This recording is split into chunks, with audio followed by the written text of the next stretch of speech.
Welcome everybody to the VRML CON 2024. You're good. You're on. Yeah. No, you just turned it off.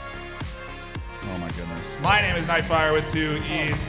I am here with the CEO of AEXLAB, the developer of VAIL Tropical. How are you doing today? I'm doing wow, so loud. I'm doing great. Thank you so much for having me today, Nightfire. No, thank you. This is only possible because of your team's support. So first and foremost, thank you so much for being one of the main sponsors for VRML CON. A big shout out, please, to the VAIL developers, to Tropical, for helping us be here. If you all weren't here and there was an empty crowd, I'd cry. So thank you guys more than me. I want to talk a little bit about the development life cycle of VAIL, how we got here as it being such a prominent esport. Where does that all start? Where it started, right? I'll do a quick summary. Yeah. My brother came to me one day and said, I want to make a VR game. And I said, what does that even mean? And he showed me some tech demos in the early days. Like this was like 2014, 2015. I didn't really get it. But I'll never forget it. It was Christmas 2016. He put me in Onward. And it was that moment that I understood the possibility of it. But I'll be really honest, it wasn't until I played Pavlov that I got really deep into it. I wasn't good enough for Onward. I wasn't. I was talking to one of the devs of Pavlov over here. Yeah. And I wasn't good enough for Onward. I'd get crushed. Pavlov was a little more, fast-paced, more my speed. Yeah. Really inspired me to get into VR. But yeah, we really worked on VR, mainly PC VR for the early days. Right. And then when Quest came out, we didn't pay too much attention to it because we're nerds and we want the best, hardware possible, which is still PC. Yeah. But we launched VAIL Early Access 2022, and Meta took over with Quest. So we spent all of 2023 heads down, game kind of dead, just focusing on building VAIL cross-platform for Quest and Steam without really lowering the quality of the game, which we budgeted 3 months and it took 14 months. But we finally launched VAIL on Quest, our 1.0 version this year. Super happy about it. And it's fully cross-platform. So this upcoming Thursday, our creative director somewhere here in the crowd, we're finally launching our 1.2 update, which is coming out with the Citadel. The Citadel is basically going to be, if anybody ever played RuneScape, World of Warcraft, or any of these MMORPGs, just think of like the auction house where all the end game leaders hang out. That's what we're building with a lot of mini games. And for the rest of the year, we're going to be working on a couple things like a co-op wave shooter, and a couple other game modes and weapons and tacticals we're really excited to work on. So I kind of went on a rant. Maybe I should cut you off before you release everything that you're working on. No. That's awesome. It's good to hear. I mean, what do you see with the future of VAIL as an esport? Where do you see us going with this? Well, I mean, obviously we're gonna be up on stage soon. I won't even talk about VAIL as an esport. I'll just talk about VR esports. I saw the ESL Onward esports live stream. This was years ago. Yeah. And it's one of those things that once you see it, you can't unsee it. Right. Right. When I saw that, I just knew I had to be a part of VR esports. Right. And really, behind the scenes all day, I'm just talking to major sponsors, similar to what you do, Nightfire. How do I get major sponsorships for VR esports? Because it's, in my opinion, it really puts the sport in esports. Yeah, absolutely. Right, no pun intended. No, I mean, it's only possible because of our sponsors. You're seeing all of the Quest users wearing the Bobo VR head straps. Yeah. Those batteries are essential. We would be out of battery life up here with the dead headsets if we didn't have them. So again, a shout out to you also, again, another sponsor. Oh, you're fine, you're fine. I gotta give you credit because again, this is the beginning of everything. I really, VR esports is the coolest thing in the world. This is a crazy speculation, but maybe one day we even see the treadmills on stage, like just crazy, just full crazy hardware on stage. It's gonna be crazy. I mean, it's a spectacle. It's really impressive. Yeah, I think for me, I envision this to become more. I'd like to see developers coming in and demoing their games more. We have that Pavlov 1v1 booth over there, which is going off great. We have a lot of fun over there. But then obviously more developers getting involved into this. We need support from guys like you to make it happen. I'll tell you something, and I'll do a shout out to a guy that's not here. Sadly, it's Bradley. Oh yeah. On Twitter. You all should know who he is. Yeah. He leaked out, I think it was today or yesterday, that the Quest 4 and 4S is coming in 2026. Okay. all that means to me is Rumor mill. we're early. We're early, guys. Yeah. Like this, if you're here, you're really supporting something that, 10, 20 years from now, we're going to be remembering these days as it's almost going to be embarrassing, the show we're putting on. But this is really what starts the future. And I actually recently saw that esports was accepted by the Olympics for the first time. And it's super random. I had a call with a guy on LinkedIn, just randomly reached out to me. I took the call, and LinkedIn's like 99% spam, so I usually don't. But for some reason, I was like, let me talk to this guy. Yeah. He was involved, and he told me it took him 10 years of work. Wow. 10 years of work to get esports officially accepted by the Olympics. I'm doing the math. I think we're on year 6 or 7 right now. So I started 2017. Yeah, we're 7 years in. Yeah. So, two, three more years, VR esports, Olympics, maybe. I don't know. I see it coming. Yeah, well, it's only possible with fans like this. So a big shout out to everyone that has come around and hung out. And I can't wait to get into VAIL. I'll be on the casting desk doing it. I'm really looking forward to that. You Yellow Hat and Gaijin, I'm excited to see what's happening. It's going to be a stellar broadcast. Thank you so much for sitting down and chatting with me about the game. Anything else you want to give out? Any teasers? Anything else that's happening? I met a guy in the bathroom. That's not how you should start. And he told me he likes VAIL, but he doesn't have it. So I bought it for him. I've bought in VAIL for maybe a dozen people in the last couple of days. If anybody here comes up to me and just wants VAIL as a gift, I will gift it to them on the MetaQuest app. So just come bother me after the VAIL section. I will buy VAIL for anybody. I'm like Oprah for VAIL over here. Awesome. Well, you got a good crowd here, dedicated esports players, that's for sure. They'll be playing VAIL for a while. Again, thank you so much for sponsoring VRML CON. Thank you for having me, and thank you for what you do. This guy hasn't slept in who knows how many days, so all the thanks really goes to him. We got to get ready for our first broadcast. The first map of VAIL is on the horizon. We've got a lot of theatrics left ahead of us, so do keep the eyes peeled on that on the stream. But again, thank you so much. Thank you, brother. Weird left-handed shake. That's all right. That's how we end it.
There we go. Where did that go? Oh my goodness, did it really? Thank you so much. As we came back, oh I know, don't I know it? As we came back, I dropped my cards. Thank you so much. That was very nice of you. So one quick announcement, we're doing some giveaways again. The headset from earlier is still unclaimed. That was number 56152. If that is you, see anybody with a staff shirt or me or anybody about getting that. Otherwise, we're gonna have to re-give it away. Some folks won't be upset about that, but at least one person will be. So we have 3 more things to give away right now. We're gonna start with the HyperX, we call it the Fury S Pro Gaming.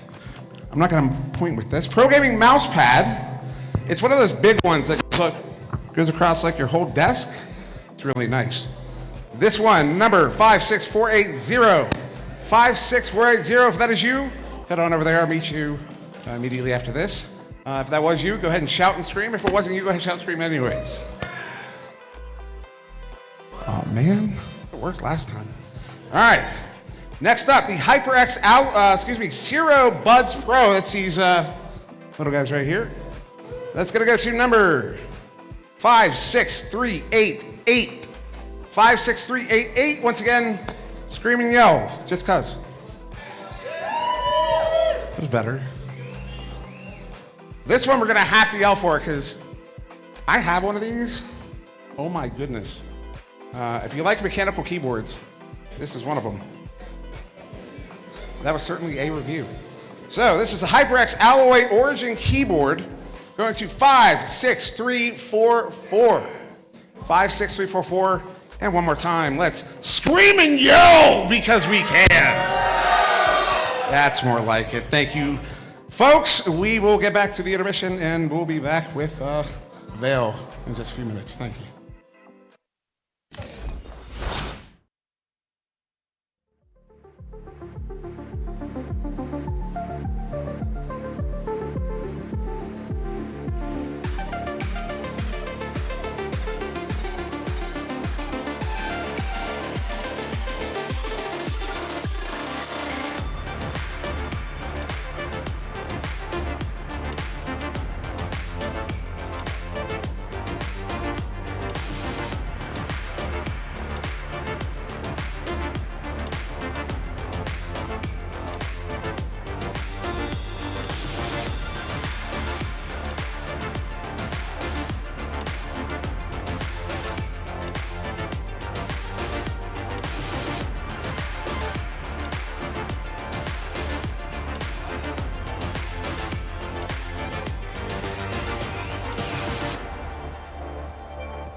Hello, everybody, and welcome to VRML CON 2024. We are on a delay currently. I did want to come in and briefly address that we are experiencing some technical difficulties on our side. Hopefully, we'll be able to solve those. We've got all hands on deck. I'm looking at them right now. We're trying to get through and hopefully get a playable version for the folks on stage, but for now we are on a delay, so I did just want to let everybody know that we are on a holding pattern and waiting to hear if we can solve our network issues, and if we can, then we will be diving into the start of VAIL. So just wanted to come in quick and let you all know that, but we will go back to a brief intermission, and eventually it will be the start of the VAIL NA Grand Finals, so you're not going to want to go anywhere.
Hello, everyone, and welcome to the VAIL VRML Season 1 Grand Finals live from VRML CON.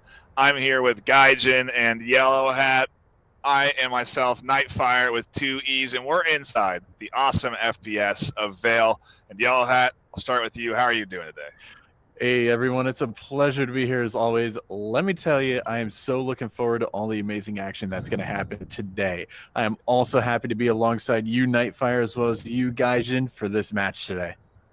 Likewise, I am so excited to be here and to see what great games we got.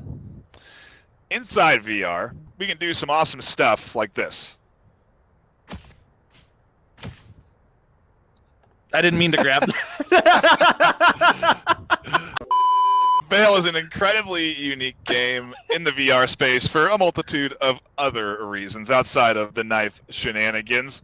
One of those reasons it really does stand out is because it's one of the few games in the VR industry with a strong vision for competitive gameplay and esports. It's been fantastic working with a developer like Tropical and with a team like AEXLAB. Their passion for the esports scene has made the first season of VAIL VRML a resounding success. You can also see a lot of the AEXLAB passion in the new 1.0 release. And the 1.0 release of VAIL VR brought many new groundbreaking features to the game that would shape its future and set the standard for VR first-person shooters. In this update, players received a fully fleshed out progression system that included leveling, unlocks, and a weapon progression system that rewards players for pulling off headshots or completing other challenges in-game. In addition to the progression system, a friends and party system as well as a matchmaking system were both added, making it easier for players to get into a match quicker and play with their friends easier. One of the most significant changes, though, was the game's upgrade to Unreal Engine 5. That's right, Yellow Hat. And while VAIL did spend a few years behind closed doors before moving to early access in late 2022, it was shortly after the last VAIL LAN that AEXLAB decided to migrate the game to Unreal Engine 5 with the goal of bringing the game to Quest headsets. That decision has paid dividends and allowed us to play an entire competitive season in VAIL cross-platform. It's enabling us to even host this LAN, since we're using Quest 2 and 3 for our competitive players. Yeah, there certainly has been a lot that's changed over the course of the years within VAIL. In particular, in Season 1, we saw an increase in utility usage compared to past competitions. Yeah, that's right, Nightfire. We often see nades raining down on the artifact sites due to the fact that VAIL has very precise utility that can consistently be thrown long distances in-game. Players will often use it to cut off important sight lines or to clear important positions on an artifact site. And you know, another thing that stands out to me with VAIL is the consistent meta, even with the new unlock system. Gaijin, can you break down for me the meta kit that's most popular with the competitive players? Gladly. So before VAIL was rebuilt in Unreal Engine 5, the MK418 was king, with the exception of a couple SMGs played in certain positions, like on this map, Kitty. But through numerous balance adjustments made through the last year, SMGs aren't quite as strong, especially at range. And even though it's been nerfed as well, the MK is still the preference of most competitive players as a jack-of-all-trades rifle. But we are starting to see use of the AK platform rifles as well. They don't have the same damage output at close range as the MK, but the advantage they offer the most skilled players is higher headshot damage, especially at long range. And, speaking of skill over flair, one thing worth mentioning right away going into VAIL's second in-person event is Vortex, their previous land stage champions in Miami 2 years ago, but are not present today. And neither is Gaijin. Gaijin is not present today either. Yeah, no, they've been a huge figure in the VAIL community, and Yellow Hat here was on the team when they lifted the trophy in Miami.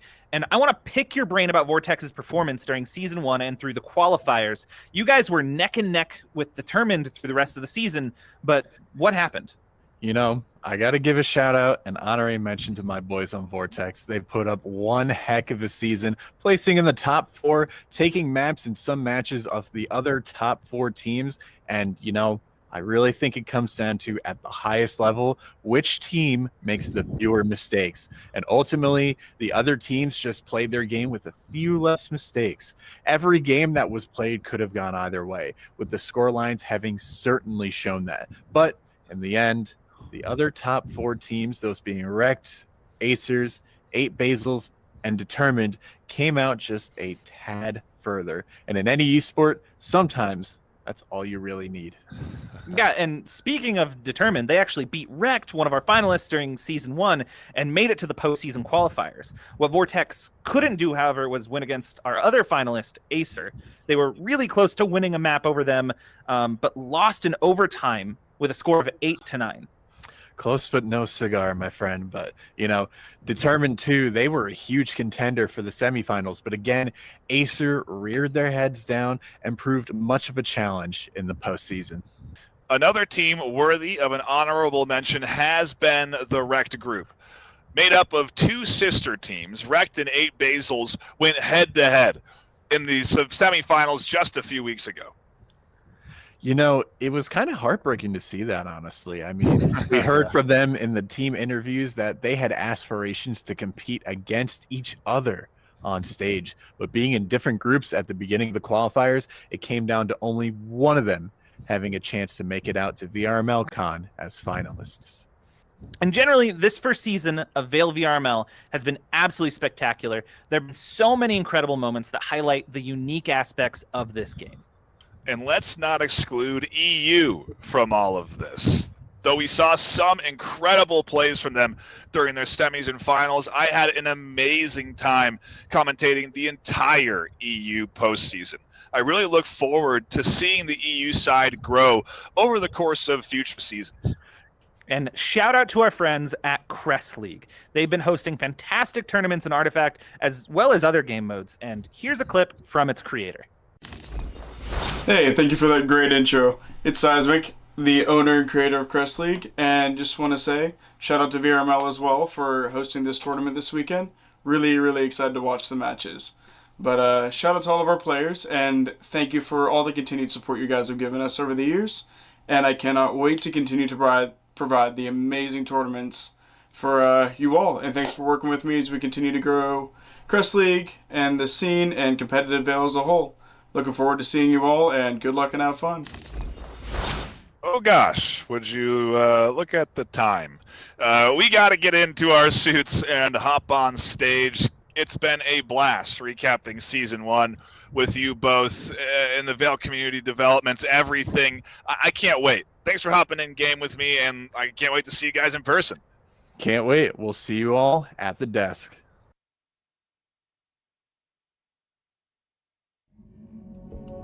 Attention, VRML CON guests. We ask that everyone please do their part to ensure a fair competition for all finalists. Anyone caught attempting to give callouts or provide players with an unfair advantage in any way will be forced to leave the event.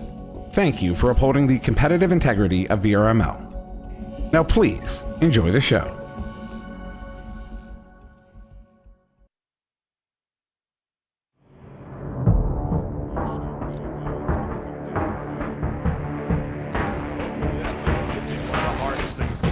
In virtual reality, outside of connecting with QNet. Now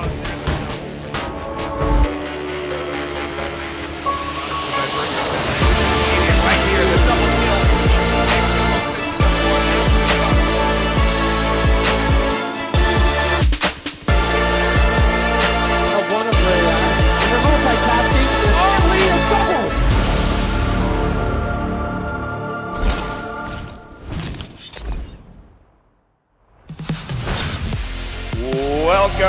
everybody, to VRML CON 2024! My name is Nightfire with 2 E's. I am joined by my co-casters, Yellow Hat and Gaijin.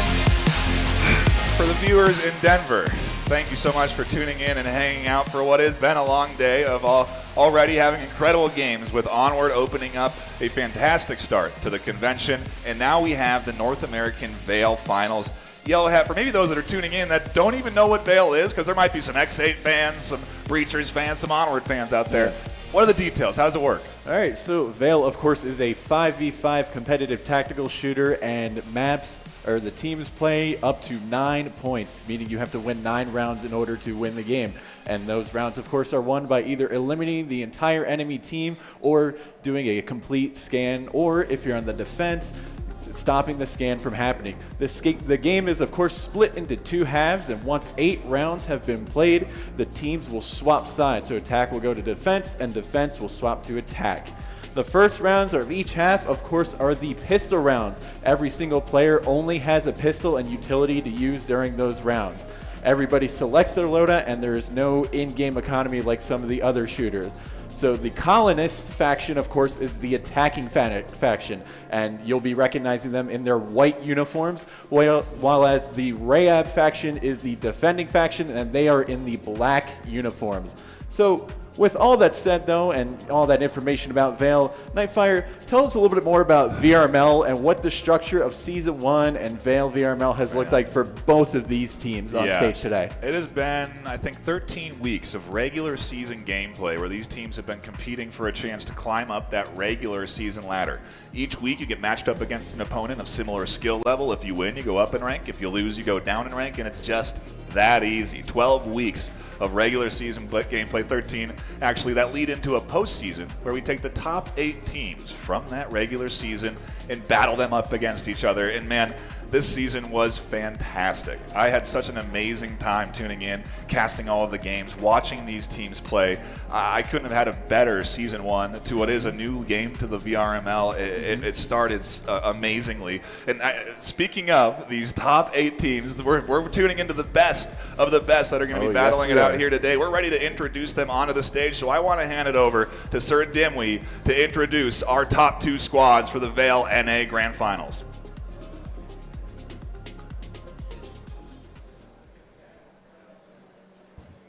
We'll turn on the mic. Introducing first, the REKT family.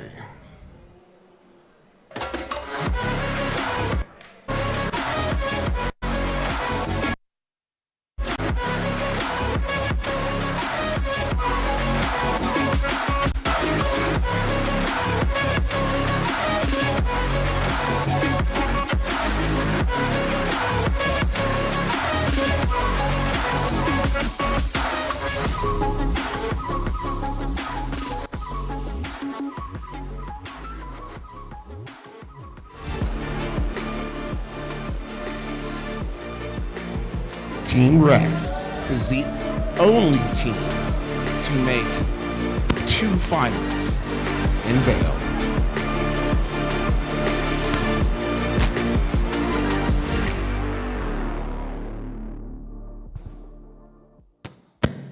And their challenger, the AESIR.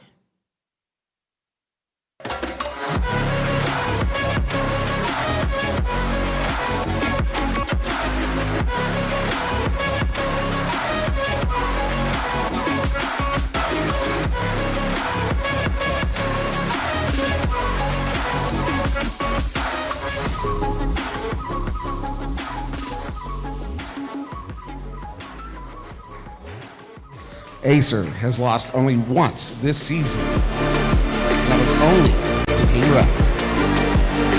They have been described as untouchable.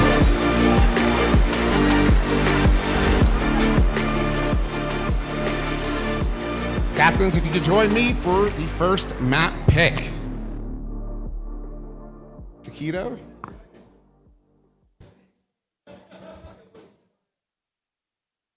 As you top seed, AESIR gets the first pick. Do you choose map? Will you choose your map, or will you defer? I'm going to defer. REKT will get the first map pick. We choose Suna. Attack or defend? We're gonna go with Rayab. Let's get it.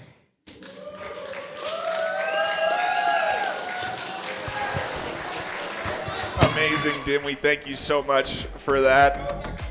We are here, ready to get into the gameplay, boys. It's our time to shine. It's our time to speculate and wonder while these players on stage to the left and right of us get ready for the action. So let's look at everything that we got this afternoon, and let's start with the teams. Gaijin, I want to start with you. What do you think about REKT? Give us your impressions of this squad that's standing up on stage right now behind me. REKT are one of the longest standing squads at just the top of VR FPS competition in general. And in VAIL, they're the only team to have made finals twice. And I'm sure that gives them some extra motivation, especially for their longest standing rostered members, because no one wants to be the only person to lose finals twice. Yeah, that definitely does sting, and there's not a lot of opportunities to get on stage. Yellow Hat, we talked about it a little bit in the pre-show. It stings a little bit to not be here.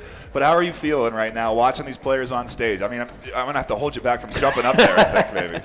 You know, it's really great to look to my left and to look to my right and see truly some of the best in the VR esports scenes on stage right now. Every single person on this stage deserves to be in the spots that they are in right now.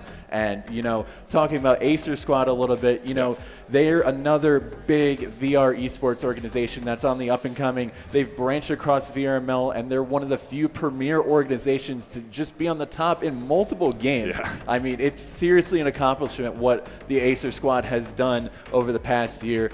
They've put some of the best from across the VR community together, despite really only being actually together for only, you know, the past few months to a year or so. Right. Yeah, it has been an incredible journey for both of these teams. And I mean, how are you feeling about these squads this afternoon? I mean, obviously REKT and AESIR. When you looked at REKT, when you look at this squad, do you think that they're going to be able to battle AESIR live on stage this afternoon? I think so, and I think they proved it during the regular season. They're the only team to beat them, and they did it so cleanly, winning all 3 maps. Yeah, they definitely have it in them. But let's see what it looks like when the pressure is on. Yeah, I mean, Yellow Hat, tell me about it. You have a little taste of it. What is it like to be on stage? That's got to be a different vibe when you're in the game. It certainly is. You know, having been on stage back in 2022, you know, you're just in that mindset. You're with your team. You just got to trust your team to, you know, do everything you possibly can. And, you know, the stakes are high. You know, they're competing for a large prize pool courtesy of all the sponsors of VRML. Oh, yeah. And again, REKT, they are, for the second time on stage, you know, Tarmac, Basil, and Psychela, they were both on stage back in 2022, and then we have some new faces. And then over on the AESIR side, we actually do have a couple players that also competed in that last VAIL LAN that are on stage. So both teams have a couple players that have that experience, that know what it's like to be on stage in front of a crowd, and, you know, how to really handle that pressure. So it's a hard call to say, you know, which team is really going to do it up, honestly. I mean, it's a little different than playing in your apartment room or your wherever you set up your VR setup. You know, I got to wonder how they're going to react to the crowds, if that's going to factor into their aim. How do you see Taquito sort of stepping up here as the team captain for AESIR with the knowledge and the pressure of this LAN? I definitely think there's a lot on our captains here because they have to maintain not just like their own focus while calling the game, but also for their teammates.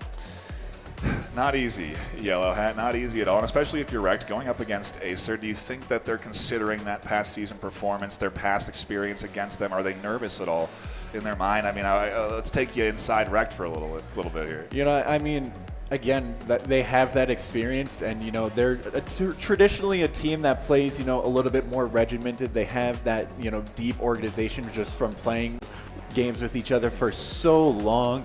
And honestly, you know, I think if they're just focused on playing the game, they kind of just tune everything out. You know, I think they'll have a good time, and they could potentially be successful today. I mean, they are against a very tough opponent, though. You know, as Dimwee even described them as borderline untouchable.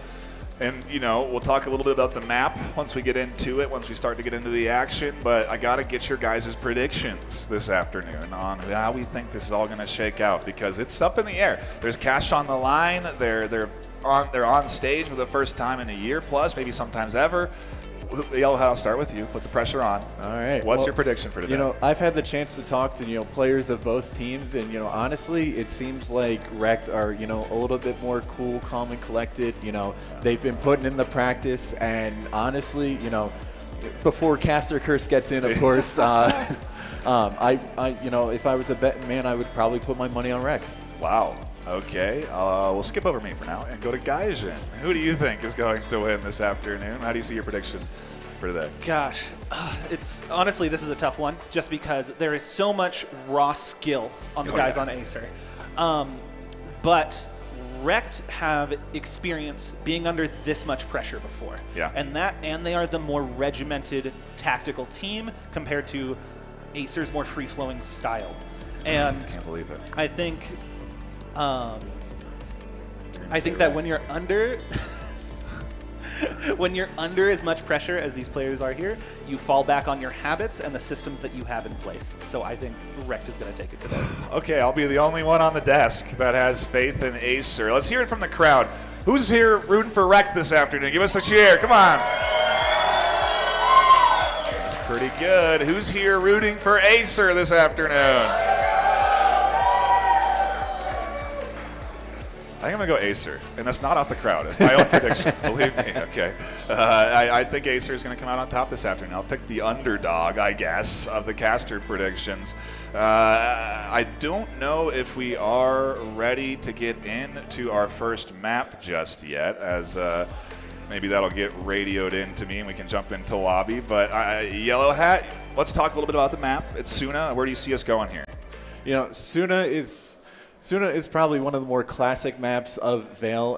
It features a lot more long-range engagements. You have the B long section where you can see somebody way from on site and you can just barely be peeking B. It has just a lot more long-range angles, and that's kind of what separates it from other maps like Kitty, where everything's a little bit more close and personal. Yeah. And being an outdoor map as well too, you have a lot of creative utility usage that you'll probably be seeing both of these teams doing as well. Yeah, there are your stats up there on screen for us. AESIR and REKT. AESIR with a 63% win rate, REKT with a 59% win rate. And quick shout out to the graphics guys, because that is amazing. That's really nice. And this is right here. This is what makes it kind of a hard prediction.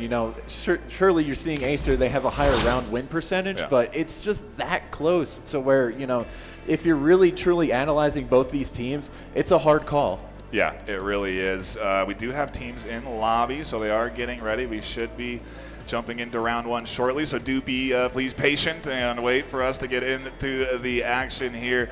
Gaijin, I want to get your thoughts too on Suna. We've seen the stats. Maybe take us into a mind of where this leads us. Do you see what do maps 2 and 3 maybe looking like in your mind? Ooh, that's tough. Depending on what gets picked, that could very much change the outcome of the game. Because Suna is very much an aimers map, and I gotta follow this. I gotta follow the statistics and say AESIR definitely has the edge for Suna. And then depending on what the next map picks look like and how hard these teams have been practicing them, it could go either way from there. Yeah, we are just moments away from getting in to Suna as they fire up this lobby, and we do get ready to dive in. Let's hear it from the crowd. Map 1 just a few moments away here.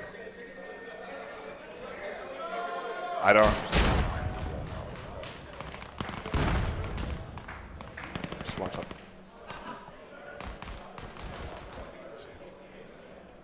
We're into round 1 here. Yellow Hat, take us away. We started off with the action here, opening up on site. Yeah. Oh, that was a warm-up there. I got excited. It's a little test for the desk, but let's get started here with round number 1. AESIR on the Rayab side on the defense and REKT on the offense here. It's going to be interesting to see how both of these teams approach this first round of each side. So, of course, AESIR going to be on that defense. You got to wonder, are they going to, stack a site? Or are they going to be, potentially doing things? We do see a initial gunfight, some utility coming out from both sides. 2 kills going the way of AESIR there as Taquito looks to pick up a couple. Free Fire coming in through the smoke right now. A third kill off of REKT. REKT lose 4 players, and now a 1 versus 5 right off the rip. AESIR holding it down on the site, and just like that, a clean sweep from the AESIR squad, bringing up a 1-0. A solid opener from them, to say the least. Gaijin, round 1 kicks off, and we already have Rayab in the lead, 1-0. Yeah, and I think that is to be expected just because AESIR have incredible aim talent, especially on those pistols, especially a player like Taquito who got that nice double. And yeah, no, excellent round out of AESIR. Let's see what we get for round 2 as we do dive in to the action here. Nades and utility coming out over the top, and excited to see what the splits look like. You got to consider, where are we going? A, B. The defense is really in their head right now as they do wait for information. They're just waiting for details, and the pre-fire is information, as we do have a bit of shots coming out up through the center, but not too much. A little bit across the map, really. Yeah, I mean, there's action going on both sides of the map right now, and you get, as the defense, you got to wonder, do you consider an early rotate? Do you just kind of stick to your guns? And so, if you make the wrong choice, that could easily cost the round. So we do see Tarmac picking up a kill onto Beck to open things up for REKT. Another kill coming for Tarmac, but Julian going to be taken outside Kilo there. Shots ringing out, utility coming out. Tech Knight Jr. picking up Nadix there, and now we have a 3 versus 2. REKT have the man advantage, but of course, AESIR, another person down. Tech Knight Jr. going to be taking out Rise, and now is forced into a 1 versus 2 clutch with Basil and Tarmac. We do see them planting that scanner. It does go down. Tarmac able to take out Tech Knight Jr. and REKT gonna be even in the score and taking their first full rifle round. Here we go. We're tied up 1-1, Gaijin. It's the start of the NA Grand Finals. And what a start we have. That round was a fist fight with the trades going back and forth, ending the round with just a small man advantage. REKT playing a very good default there and closing out the round. Looks like we're getting ready for round 3 here as we do dive in to our opener and utility, the mainstay. We talked about it a little bit. That nade barrage is something you got to watch out for if you're on defense or offense even. Some defensive nades will catch you. Yeah, I mean, especially if you get an early nade pick, that can be devastating, depending on either side. Even just the early nade damage alone, that can, really screw things up for, kind of the plan there. And so we do see a couple smokes coming out, a couple nades. Beck going to be picking up the first kill onto Basil with a nicely placed headshot there. No reaction from REKT just yet, and AESIR again. They get that early pick. They got to be feeling confident in this round right now. But we do see gunfire exchange back and forth. Sakila getting taken out. Julian picking up a kill. Taquito picking up another kill, and now it's Tarmac in a 1 versus 4 situation. The question is, do AESIR know about anything regarding the scanner? Nice nade coming out. Man, that was close. Almost kicked things off for Tarmac in what would be an amazing comeback in land. And this is when you're going to see it. This is when you're going to see the clutch or kick moments come through, is when they're on stage, when the pressure is at its highest. It is something we only get when we're live in person. Yeah, And with 30 seconds left, Tarmac doesn't really have too many options to try to figure out here, but gets taken out by Neuro, and AESIR taking up another round. Yeah, not a surprise for me to see AESIR leading 2-1 here, Gaijin, but your thoughts after the start there? Yeah, no, that first B hit worked out really well for REKT, but it just showed that round, the third round just showed off how, the high caliber of both of these teams, because AESIR immediately had an answer for it. Yeah, but as we get into this next round here, again, what are REKT going to change up? They, honestly, talking about the map a little bit, Suna, it is one of those more traditional maps, but as we see already, before I can even say anything, Nadix picks up a kill, Rise picks up another kill on the back, and REKT now have that man advantage 4 versus 3, and AESIR has to be feeling the pressure. Tarmac picks up another kill, the attack going well to the Julian! That was the collateral if there ever has been. It's like Killa is alone now trying to battle off this team. And how do you process this? You know, you're the only one left alive on your squad. What's your strategy for holding this down? I don't know if you saw that, though. Rise actually passed a nade to Saikila there in a little, trick. Yeah. But, Tech9 Jr., the pressure's against them. And in a 1 versus 2 situation, they have control. And you got to wonder, how they're going to position themselves. They need to try to force whatever 1v1 they can. Rise going to swing, but going to miss that shot. They pick it up both and clutching it up for AESIR. There's the clutch. We got our first one. It's just the beginning, guys.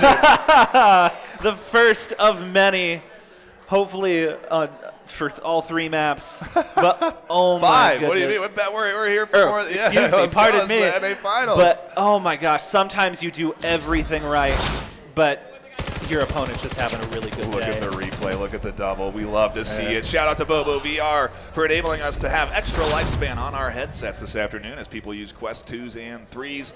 Battling it out at the highest level of competition. It's on display here. Ooh, 2 kills going in the way of REKT right now. They put it to a 5 versus 3, and the attack is going to come in as AESIR do spot both smokes. No, they're going to pick up 1 through the smoke. There's actually a tiny little gap that, but Nadix answers right back onto Neuro, and the site is going to be taken. Oh, the shots. So close on the cross there, but they're aware. Taquito and Tech are crashing now over to the other side, and they're running into some resistance as Taquito finds a vital pick to keep him alive, and now only him alive, as they do look for some sort of retake. They know that this squad is over here. They have the details with utility that have come in earlier off of the round, and now Taquito's trying to work off of all that detail that he's gathered over the course of this round, and well, when there's 3 alive surrounding you, it's a little hard. It is a tall order, in fact, but Tarmac going to put an end to that, and REKT picking up a second round there. AESIR very much still in the lead, but again, it's only by 1 round. So these rounds really have already been going just back and forth, and it's hard to call kind of early on. Even some of these teams are getting that early advantage, and it winds up going to the way of the other team. So, the traditional caster saying of anything can happen is certainly true in this match. Man, I'm so thrilled to be here. It's taken a while to make it happen, and we're happy to be part of the second LAN for VAIL so far, delivering in some amazing plays, some highlights to say the least to take home for the squad. And I see Gaijin reacting off of near misses just to the right of me as that one almost connects. Smoke's coming out, info to work off of if you are on the defensive squad right now. Surely, and I mean, again, a lot of early util just going back and forth, and we do see a swing, but Beck gets taken out early on. REKT's going to have that man advantage yet again, and they're doing everything they can to clear the site, but Julian takes out 2 just like that, holding it down on that B site, and the cavalry is going to be coming in. 1 player does get spotted over in that midsection. The information there. Neuro and they're going to be trading there with the nade, and now a 2-on-3 versus for the REKT squad to try to make something happen there. They're going to be spotting. Oh, Julian picking up Rise, and now it's Saikila versus 3. 50 seconds left. Has a little bit of time to work with, but again, a tall order like Taquito had last round. A 1 versus 3. What can he really do here? Well, we can't get anyone out yet. We've seen some great clutches come through. There's one. The start of what they need to make happen for their team to lock in another round win in the first half of round 1, map 1, round 6, map 1 for the VRML CON 2024. Let's hear it in the crowd. We're getting ready for what could be a big push. There's the dive out from Tech9 to catch a point up. And, well, hey, REKT getting closer and closer, keeping this first half close. I mean, that's not too bad on the attacking side, for Suna, I feel like. Yeah, no, absolutely. Like, I would argue that you do have a defender's advantage in VAIL. And one thing I do want to point out amongst both of these teams is the last 3 rounds have been won by hero plays, like split-second 2Ks and 3Ks from just individuals showing up. Ooh, an early pick coming out from Neuro there as he picks off Tarmac over in mid. So AESIR already getting that man advantage there, which is not going to be favorable for this REKT squad, especially as we were just saying, Suna being a little bit defender-sided. Utility coming in from both sides, everybody dancing and dodging around nades. The drop shot coming in from Beck as he picks up Saikilo, and now a 3 versus 5. AESIR have not lost a man or even, happen really anything here. And so Basil, though, answers and gets the first kill on the Beck. Neuro answers right back with a double of his own, both headshots, and now Basil in a 1 versus 4. So, you know, really, some of these rounds that are going REKT's way, it's because they're getting their trades, but when they don't, I mean, AESIR, they're just holding it down on this defense right now. You know, I just saw a knife get thrown there, and I reel back to our script, our discussions of the pre-show, where we thought, hey, let's talk about the knife maybe. But then we were like, there's no way a knife's coming out here. Let's be realistic, okay? And there it was thrown. I mean, maybe for an audio distraction. Maybe, or maybe, you know, somebody just gets lucky, but Taquito going to put an end to that. And AESIR up 5-2 right now, just holding it down on this defense. REKT, you got to wonder what they can change up. I mean, you know, they say if it ain't broke, don't fix it. But REKT is very heavily relying on their B takes. And it was working early on, and it's worked in bits and pieces, but AESIR keep closing out these rounds. Yeah, you got to do some processing if you're on this team. You have to adapt to your surroundings, to the pressure of the LAN, and to the strategies that are being deployed at you round to round. That's what the best do. That's what we're going to probably see here as this AESIR squad sets up for defense. Already some kills coming through. The utility there gets tossed out to the backside. Shots up through the center, connecting, opening up the site here, maybe around. Potentially in the hands here of REKT if they keep things moving, but AESIR's quick to react, so I don't imagine there's going to be a lot of time on the table for this team to work with. Yeah, I mean, it is 3-on-3. It is even in terms of man advantage, but you know, it really depends on, you know, how well will REKT be able to hold the site, you know, from the retake situation that we're presumably going to be having right now as that scanner goes down. 40 seconds left on the scanner. Tarmac picks off a first kill, swinging the favor to REKT, but Neuro answers right back with a headshot of their own. 33 seconds left. 2v2. Time is ticking. And AESIR have to clear everything, but Basil gets one. Unable to get the second just yet. They're dancing back and forth. And the shots go through, but Julian answers right back, and it's a 1 versus 1. Julian versus Lodge. He's going to be clutching it. Again, AESIR stealing another round from REKT. Wow, the scanner down, the advantage on the players there, and AESIR come back for another one. That's 6-2. That's the first half done. We're going to swap sides, guys. And what are your thoughts on AESIR taking that first half? They're putting on an absolute clinic on their defensive side. Let's see if they can keep it up on the attacking colonist side. But oh my goodness, Julian, what a play. Oh no, I was thinking, do we swap next round?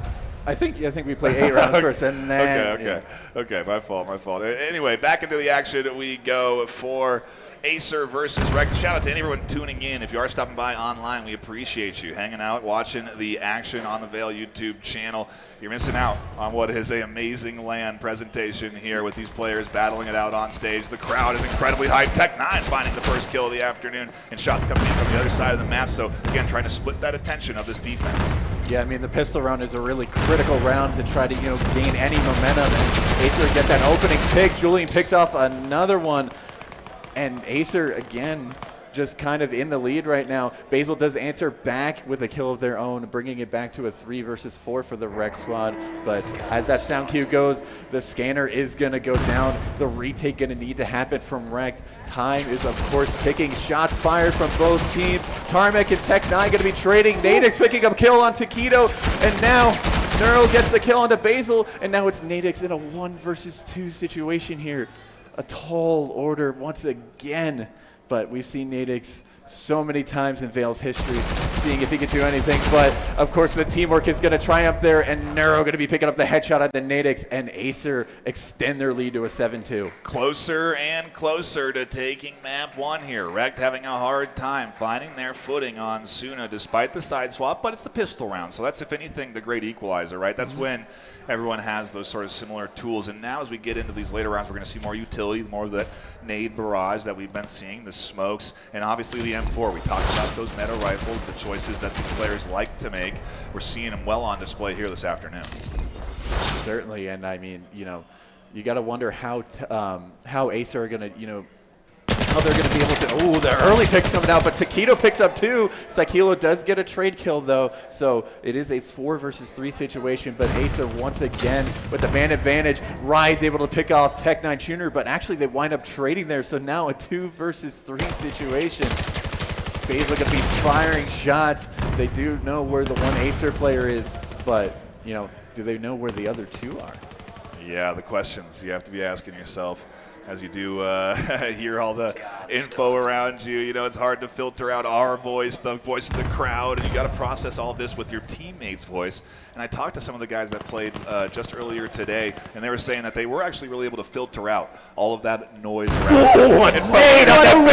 On nades like that as Basil tosses a beautiful one over the top, cracking the egg of B site potentially. We'll have to see if they can find any way further here because time is ticking down for this team to defuse. The scanner has been down for And a a swing while. from Tarmac.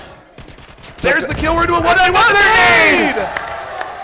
And that is where the experience comes in. There it on REKT. is. In those 2v3 situations with the two longest tenured members of this team.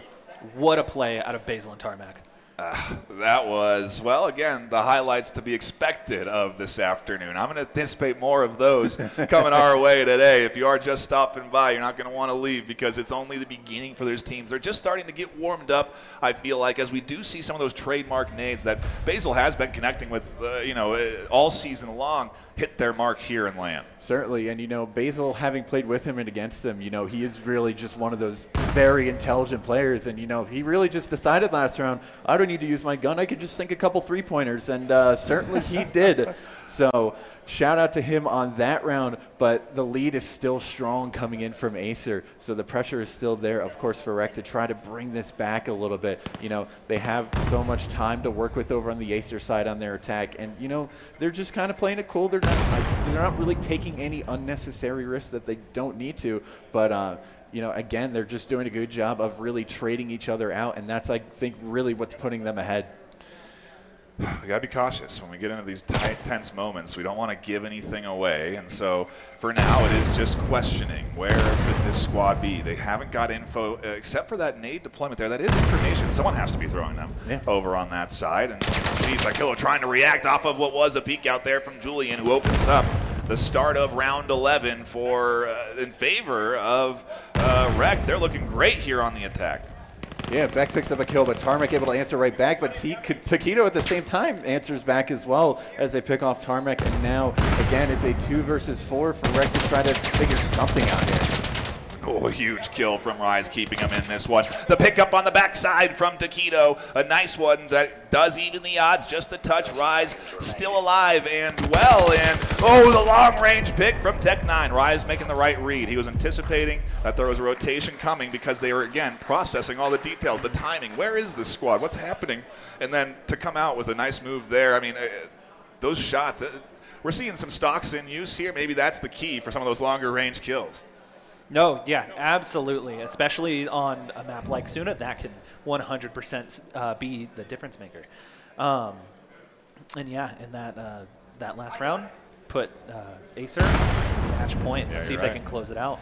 We are here For on map point. Yes, for map 1 of this best of 5 between the top 2 squads in North America. It's AESIR versus REKT. And will we have a map 1 winner crowned here? We'll see soon as kills come cascading through. Multiple connecting. And again, it looks like AESIR are looking good here on the attack. Yeah, I mean, they've already picked up 3 kills on the AESIR side of things, and, again, they're just doing a good job getting those early picks, not getting traded. Basil, once again, getting a nade kill onto Tech9 there, so they even the score just a little bit. Shots ringing out for both sides. Taquito picks up Rise, and now it's Basil to try to hold on in a 1 versus 2 clutch. Can he do it? Oh, I thought that might have been the start of something there, but the scanner goes down, and now Basil has to retake. They'll jump off, look for some shots, check their corners, not find anyone tucked into any tight defensive angles, and instead have to hunt the rest of this offense from the AESIR squad, and it's AESIR taking our first map of this best of 5.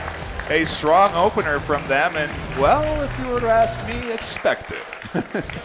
We did hear that they were, untouchable, and, maybe we're eating our words here a little bit, but, a 9-3 victory. It is pretty decisive, and, they were definitely just playing the better game there. They were getting the kills. They weren't getting traded out by REKT. They weren't able to really secure those trades on the REKT side, and ultimately, I mean, that's kind of just what put them ahead. Yeah, a solid opener, to say the least, to this NA Grand Finals. Guys, and your quick thoughts on map 1 on Suna. AESIR put on just a clinic Yeah. on Suna. Yeah. They used all of the natural advantages that they have. And of course, it's like you can't know what's going on inside of the heads of players, but it looks like the pressure might be getting to REKT. We'll have to see. We're only a few minutes away from more action. We are going to cut to ads here for a quick couple of minutes, and when we come back, it'll be map number 2 of AESIR versus REKT, VAIL NA Finals live at VRML CON.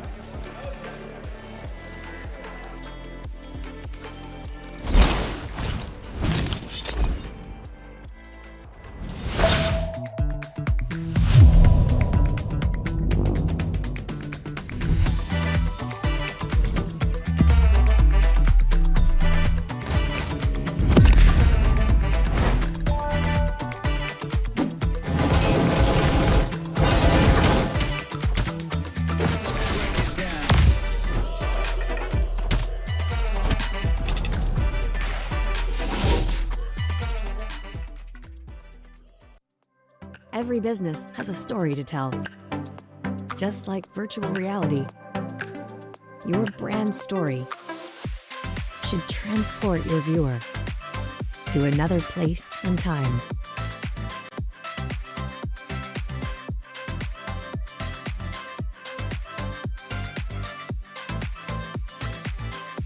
Work with Grapevine, and we'll help you do just that. Get started today.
Hello once again. We do have another giveaway. Now, before we do this one, I do want to say if you're unsure, if you heard maybe you won one of the previous giveaways, all of these have been done on stream, so you should be able to go back, watch any of the VODs, double check the numbers that were called out for those giveaways, and you have until the end of tomorrow's event to claim that prize. You could talk to any of the staff members at VRML CON to get that rolling if you did in fact win one of those prizes. Now, right now, I am in front of the Pavlov Shack 1v1 tournament area. It's really cool. There's so much awesome stuff to do at VRML CON. But again, we have another giveaway to do. So, right now, we will start with the HyperX Quadcast microphone. This one right here. That's going to be the number on the wristband, 56544. 56544. If that is you, give a shout. That's not you, give a shout as well, because this is awesome. Woo! It'll get stronger, don't worry. So that's for the microphone. Next, we have the HyperX Cloud Revolver headset right here in front of me. That is going to go to 56220. 56220. Once again, give a loud shout out for that one. Watch, the next one's going to be awesome. All right, one more. We have the HyperX Zero Buds Pro going to 56209. 56209. That's these guys right here. And one more time, let me hear you, VRML God! Let's go. See you in a minute.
And we are back for another map pick. This time it is going to be Team REKT with the pick. Team REKT, would you like to pick a map or defer? Defer. Oh, another deferral. All right, AESIR, which map will you be picking? We're going to go with Miru. Mirror. Attack or defend? Defend. Let's get it.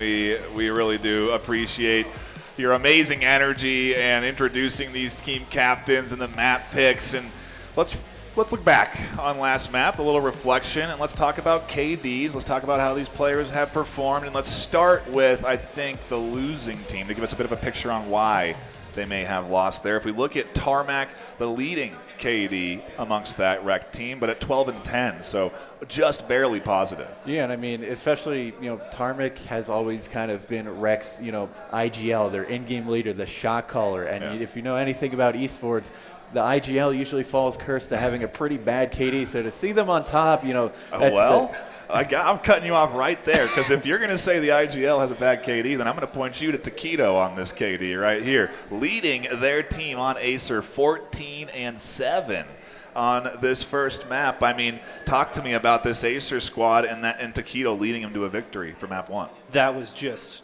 an absolutely insane performance out of all of them. It looks like the pressure is not getting to any of them. And yeah, Taquito and Neuro definitely standout performances from that on that map at 14 and 13 kills each respectively.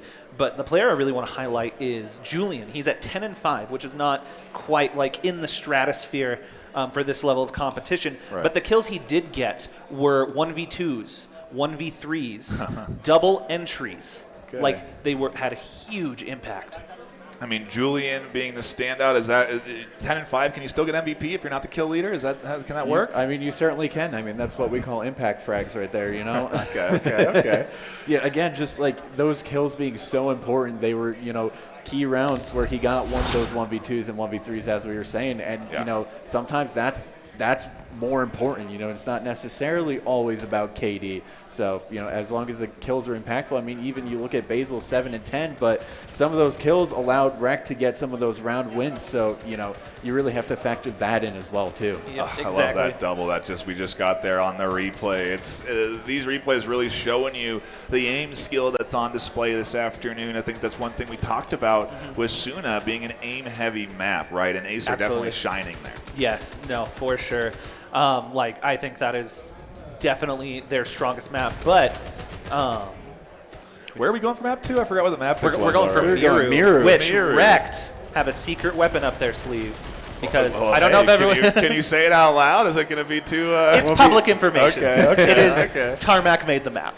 Okay. Do you think that's going to be a foot in the door for REKT here to get their first map in VRML CON 2024? It could be. It could not be. I don't mean to give such a 50-50 answer, but again, it's a team-based game, and whichever team is working together better, and whichever team is just doing it up more, they're ultimately going to pull ahead. Quick shout out to another Axiom for sponsoring that highlight scene coming in as the developers of Gorilla Tag. We really appreciate their support here in VRML CON 2024, one of the many that have made this possible. You can see them ticking down there on the bottom of the screen. HyperX also obviously been doing giveaways. They're using HyperX headphones up there on stage right now. You can see them wearing them. Kiwi, Basil, Nadix, Rise, Tarmac, the full squad of REKT equipped and ready to go for the second map here. And we're equipped with some HyperX too as well. Oh, yeah. I don't know if the cams can see the keyboard we have available here, but if we're going to the rosters, we'll take a look at it later. It looks good. We've got it here for all of the weekend. Yes, thanks to AESIR, thanks to HyperX. But AESIR's on the mind. Where do you see? I think we saw some subs actually coming in over on REKT. Yeah, I think so. We have Kiwi swapping in, and I'm trying to see who else. I believe we have. There's 2, I think. Yeah. Fizz. You got to pay attention to those death swaps. Kiwi and Fizz. Kiwi and Fizz. They just did it so fast. You can look right there and see who got subbed out right in front of your face. But I don't know who these faces are. I haven't memorized them yet. I just met these players for the first time. I mean, that's the beauty of VRML CON, right? Is that you get to meet all of your friends for what is sometimes the first time that you've ever seen them in real life. And I mean, I've signed a couple of shirts. I've seen a lot of people. I mean, it's my first time to Yeah, hang out with the exactly. Gaston squad. So you know, it's a great event, and I'm happy that there's been so many people showing up and hanging out, and that we've got such a great crowd for VAIL this afternoon. Because man, the start of things definitely was fast, and that's kind of the tempo I think AESIR wants to set here this afternoon for the start of this series. Yellowhead. Certainly. I mean, you know, even on their attacking side, you know, we saw them just, you know, they get a pick and they just immediately capitalize on it. And, you know, them being able to do that and doing that so, you know, consistently and effectively, like that kind of set them ahead. And, you know, maybe they'll be able to do that again on their attacking side here. Well, I'll do it all over again and get predictions one more time. Is it going to be REKT AESIR? I don't know, but we'll see. How do you see map 2 going here, Yellow Hat, for REKT and AESIR? Well, with AESIR now just putting on a 9-3 for game number 1. Oh, man. Fairweather fan, are you going to change? I don't know. It's tough. REKT. Okay, we have to move on. We're getting ready for the map. You're REKT. What do you got, guys? REKT. I'm just going to stick with it. I don't care. Okay, I'll stay with AESIR for Miru. They've been playing good so far, and we are just about ready to get into map number 2 as these two teams dive in to the action. Let's hear it here at VRML CON. A little hype up for the folks at home. How are we feeling? We're ready for map 2.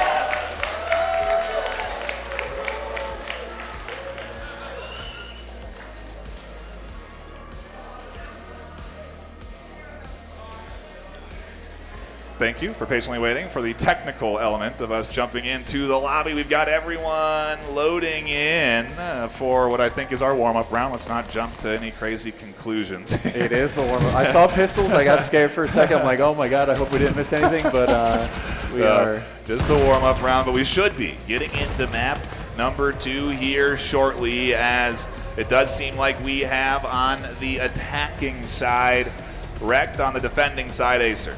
Did I get that right? REKT on the defense and correct.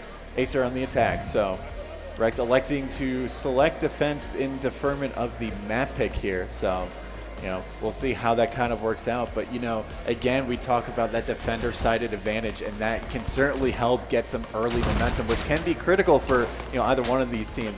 We do have shots ringing out from both teams, and, you know, a little bit of damage done either way.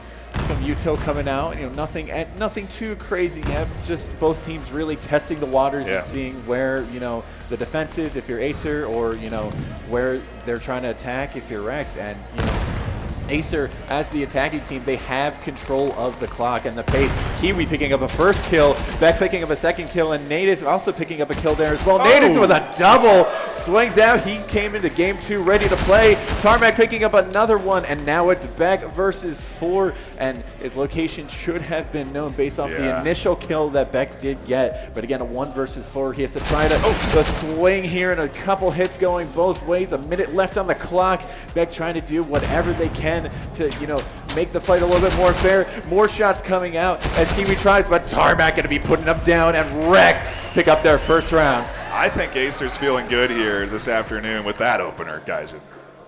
Well, I'm not sure about that. Oh, sorry, that was REKT. I'm sorry. I mean, oh, man, sorry. The man who made the map getting a nice 2K on there. That helps, doesn't it? Yeah, I'm sure it does. And then Nadix with an absolutely beautiful 2-piece holding the B site in an aggressive forward position. I think REKT may have just needed a little bit of a map to wake up, and let's see what happens as we get into our first gun round. Yeah, as we're talking, I mean, that early momentum can go so far for, you know, either one of these teams. So we do see some util coming out. Julian picking up Fizz there. The first kill going away, but Kiwi gets back, and some shots continue to ring out. Neuro picking up Kiwi there, though, shutting down that advanced position. Tarmac picking up Tech9 Jr. They bring it back. Tarmac with another headshot there onto Julian as they bring it to a 3 versus 2. Neuro and Taquito left for AESIR there as they try to make something happen here. They have plenty of time left on the clock. Shots ringing out, but missing there. They don't know how close they're getting in some of these moves, and well, it's because we're able to see through these walls with some of our casting tools and a little bit of trade up through the middle that puts us into a 1v2 now, I think, maybe something like that, as we do see Nero trying to hold down this attacking set, and Tarmac will clean things up. It's another point for REKT. This might be the bounce back we were talking about, guys, and map pick could be everything for this team. Absolutely. If I am on REKT, that is exactly the start that I would want, especially after just how dominant AESIR were on Suna. And again, back to Tarmac. Yeah. 5 kills in 2 rounds between rifles and pistols. He came here to say, this is his turn. Yeah, that's you got to feel confident with yourself on a live stage, performing as well as they are here in this second map. And VAIL kicking things off with a kill themselves, taking down Nero. REKT again, opening up with that early kill lead. Taquito with another refrag, turning it back to a 4-4 in a battle for this site, opening up here down through the center as utilities, flashes, smokes come out. Now the push swinging over towards B side as fights erupt. Smoke and utilities, shots coming in, and there's a connection on the backside from Taquito as they swing, ring around the Rosie on the hunt for Kiwi. They'll find him. And it comes down now to a 1v2. Tarmac trying to keep the dream alive for the likes of this REKT defense. Yeah, Tarmac in a 1 versus 2 situation has to try to figure out where both these, now defenders are, as the roles kind of reverse when you're in that retake situation. So Tarmac has to try to do anything that he can do here, and the time is ticking. I mean, we've already burned up a third of the scanner clock, and no shots, no nothing. Oh, a little pre-fire. Oh, right into the face of Taquito there, and Taquito connecting, getting their team on the board. AESIR got one. I mean, Miru, how do we feel? 50-50 on win rate for the attacking team, the defending team? What's the vibe there? I do feel that it is a little bit more defender-sided in the times that I have played Miru. It is one of the newer maps to VAIL, and that's just kind of my experience with it, but it does seem to favor the defense side. They have elevated positions they can attack from, and a lot of the alleyways are kind of, close quarters and whatnot, so, it's really easy to, rain some hell with some nades there, and, we see that happening. I mean, we saw a couple nade kills go in the way of AESIR last round, but again, some early util from both teams here as they look to try to find an opening there. Nades coming through once again. Everybody just it's just Real nade close. central. Well, they don't know how close they are, and unless they're listening to me tell them how close they are, they don't have a lot of time to really react off of that info. This is a fast-paced game. You can't really sit around and try and process details. You have to have a plan in mind before you make the moves, and this seems like a plan in mind for AESIR. And 2 kills going in the way of AESIR there again, but Basil does pick up 1 in a trade, and we do see that scanner go down, and now a 3 versus 4 retake here for REKT to try to pull up. Viz gonna get taken out, Tarmac gonna get taken out, and now it's Kiwi taking out 1, makes it a second, now brings it back to a 1 versus 2, has to try to find both players within the allotted time. Less than 30 seconds. They could go back, get the scanner interrupt, get that extra point on the board. That's still a viable option. They got to be worried about that if you're now on Kiwi the picks up offense another. that's defending. Kiwi's on the path of the comeback here, found the first of 2 that they'll need as they are wary of that additional threat. And here's what I was talking about, the scanner coming through. They're going to try to stick this. The shots erupt, and there's the swing from Julian to shut it down. It's the scanner cap, the round win to what was the defending attacking side. But we're tied 2 apiece here between these 2 squads, the best that VAIL has to offer on the North American side, Gaijin, and man, we're getting some great action. Oh, absolutely. We had what an excellent effort out of Kiwi. Started as a 1v4, came down to the 1v1. These rounds are coming down to the smallest decisions, the smallest mistakes made. That's what you get when you get the best players in VR jumping in and battling it out against each other as VAIL kicks things off for the defense with a nice early opener, puts them into an advantage, then quickly gets punished by Julian. Back into a 4-4. Nades and utility connect, putting down Kiwi and Nadix. And now Nadix on the hunt for more, finds 2. There's only 1 left on Taquito to defend. Now attack, I suppose, with 1:20 left. 1 versus 4 again, picks up Tarmac there. Sees the second, not connecting the shots though. Does have 1:20, so they have plenty of time to try to make something happen. But again, their best bet, try to isolate these fights, try to make it a 1v1 3 times over. But Taquito trying to get whatever information they can. What? And there's a nade on the Nadix there. Beautiful toss there. Another one coming out. That one not going to be as pretty, but here with 50 seconds left, they got to make a move. There's the second kill. They spin for the... Oh! Get it! Fizz shuts it down just like that. REKT picking up a third round. Again, so close. Taquito bringing it to a 1v1. Kiwi bringing it to a 1v1 in the round before, but just so close, yet no cigar as the last player on the opposing team able to secure the round. What? I have nothing to say about these last 2 rounds. All of these players are capable of such amazing feats at any moment, and their abilities need to be respected by one another. Because taking these 1v1s is a sure way to let your opponent have a foot in the door. No kidding. Here we go. Nadix. Round number 6. Already picking up Taquito that early in the round. That stinks. So REKT getting that early advantage once again. Basil getting a kill onto Neuro after Neuro trades out Nadix though. So REKT in a 4 versus 3 defense here. AESIR down in men, but maybe not down in spirit per se. They have plenty of time yet again. I mean, so much of this action has already happened in the early rounds. And, as the attacking team, as I say again, you have the opportunity to control the pace of the round. Do you want to just slam and go fast, or do you want to just take the time and use up the entire clock as you can? We do see some util and some shots going back and forth and back and forth. Minute left on the clock. No real progress made for AESIR on this round just yet. And you got to wonder, I mean, with the attention, over there, I mean, do you commit there? Do you try to it's hard. It's the real battle of defense. Do you dive in and go all in to a site that you think's being pushed, or do you maintain your 2-1-2 split? Do you do a little bit of rotating to check for some certain angles? That's a risk. If you do check, just like Fizz, check for that angle. They catch that kill. Finding Tech9, there's another from Basil Maz coming through, and Beck now off of the list. Julian alone in a 1v4, trying to hold things down in the pinch. Up through the center, puts this REKT squad up 4-2 here on map 2. Yeah, I mean, REKT certainly have the momentum right now. Again, 4-2, that's a lead that they, can try to really extend there. And, I mean, if they're able to do that, I mean, they'll feel good. They'll have enough rounds to play with as they swap sides. I mean, we'll see, though. AESIR have the equal opportunity to try to catch this up and even tie the half 4-4. So, it still is anybody's game despite this early round lead. Some early nades coming out as well. A early bit of pre-fire, even more nades. I mean, it's a war of, util here. We talked about it in the pre-show, the nade barrage, the connection there, though, coming in a 1-for-1 trade that puts things back into a 4v4. There's a swing out of the smoke, through the smoke. Nero and Beck connecting. A nade over the top finds its connection, and Basil Maz has put 2 on the board. They're trying to hold down A's side, and they get denied by Julian. Where is the rotation? It's Nadix. That's the entirety of the rotation. The only defender left to hold down A's site. And they'll be right up in the face of Julian. They spin for the second. Oh my God! Nadix with the 1 versus 2. Oh my God, that is what you expect to see out of a player like Nadix. He has been a young up-and-coming talent in this scene for years now. There's a reason he is one of the few players who's made it to the finals twice in VAIL. And he's showing us why. Yeah, he is. They are on display this afternoon, 8-5-2, tied with Kiwi at 8-5-3. So actually, they're in the lead. They got the better KD. Oh no, that's an assist.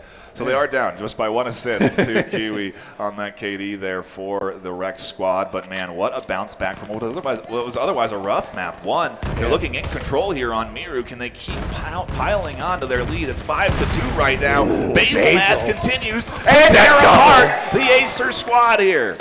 And he's hungry and looking for more, but Taquito going to be shutting that early defense aggression down. And, despite that, I mean, AESIR still at the numbers disadvantage as Nadix is going to trade out, and Fizz picks up Julian there, and now it's Tech9 Jr. We've seen him clutch before in this series. Is he going to be able to do it again? Has plenty of time, but Fizz shuts that down.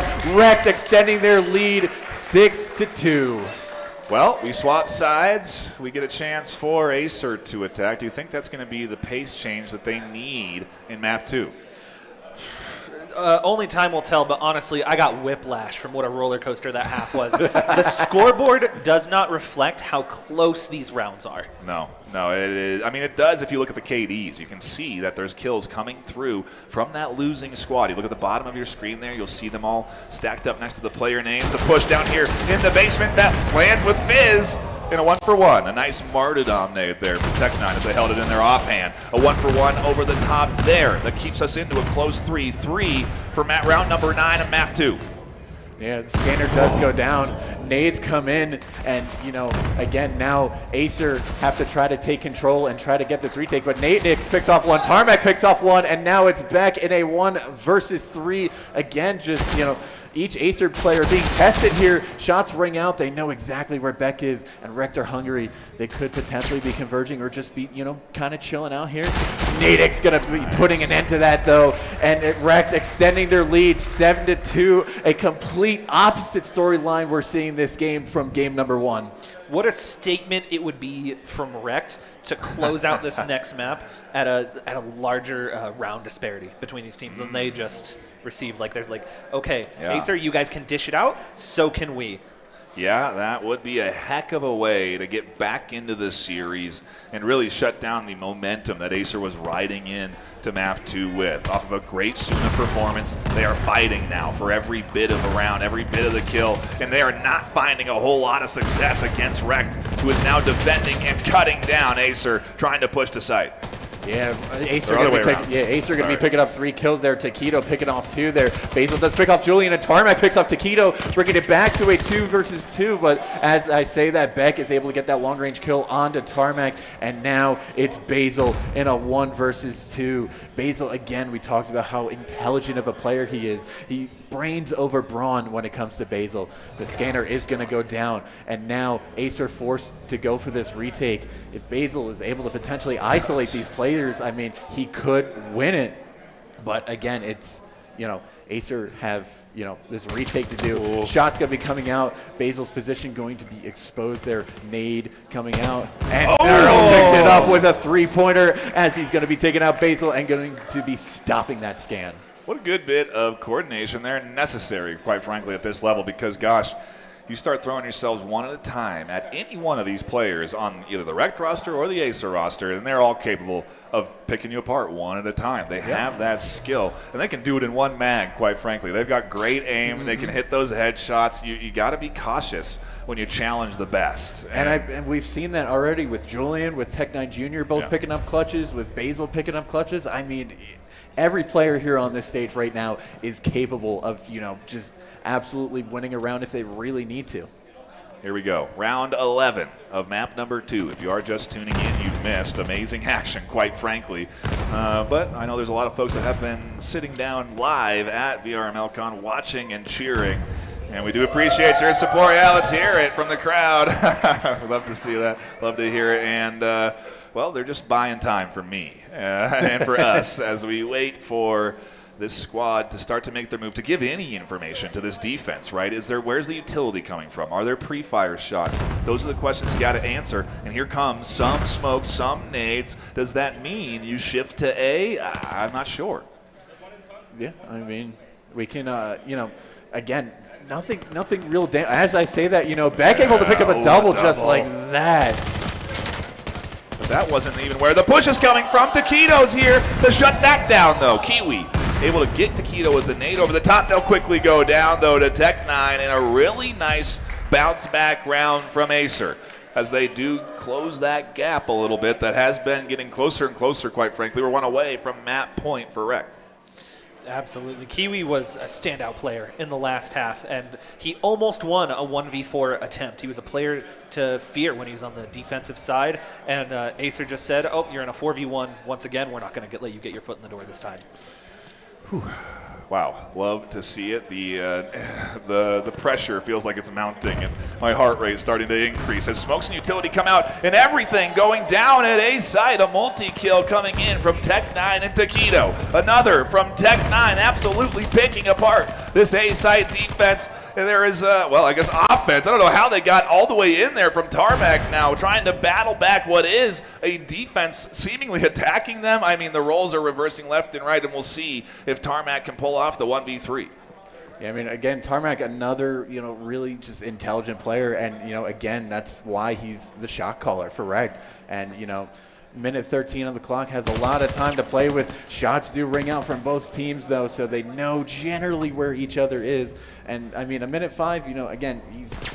As I say that, just gets immediately shut down by Beck. So Taquito and Tech9 Jr. both picking up a double, and AESIR are clawing their way back. Yeah, they are, and they're getting closer and closer to a second map win. That's closer and closer to series map afterwards, where they could take everything in 3. It's not what REKT need. They need to battle that back, and I wonder if that's starting to get into their minds a little bit, guys.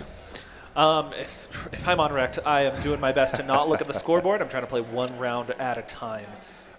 Because that is how you need to play against a team like AESIR that can just feel like you're running yourself at a brick wall sometimes. 1-for-1 trade on B site where the action is unfolding over the top. Another trade over B, and it leaves us with a 3v2 in favor of defense. Make it a 3v1 as Taquito picks apart Basilmaz on a nice rotation up through the center. Where is Scanner, though? That's the question they're trying to answer, and Fizz seems to have to rotate now to battle the rest of this defense.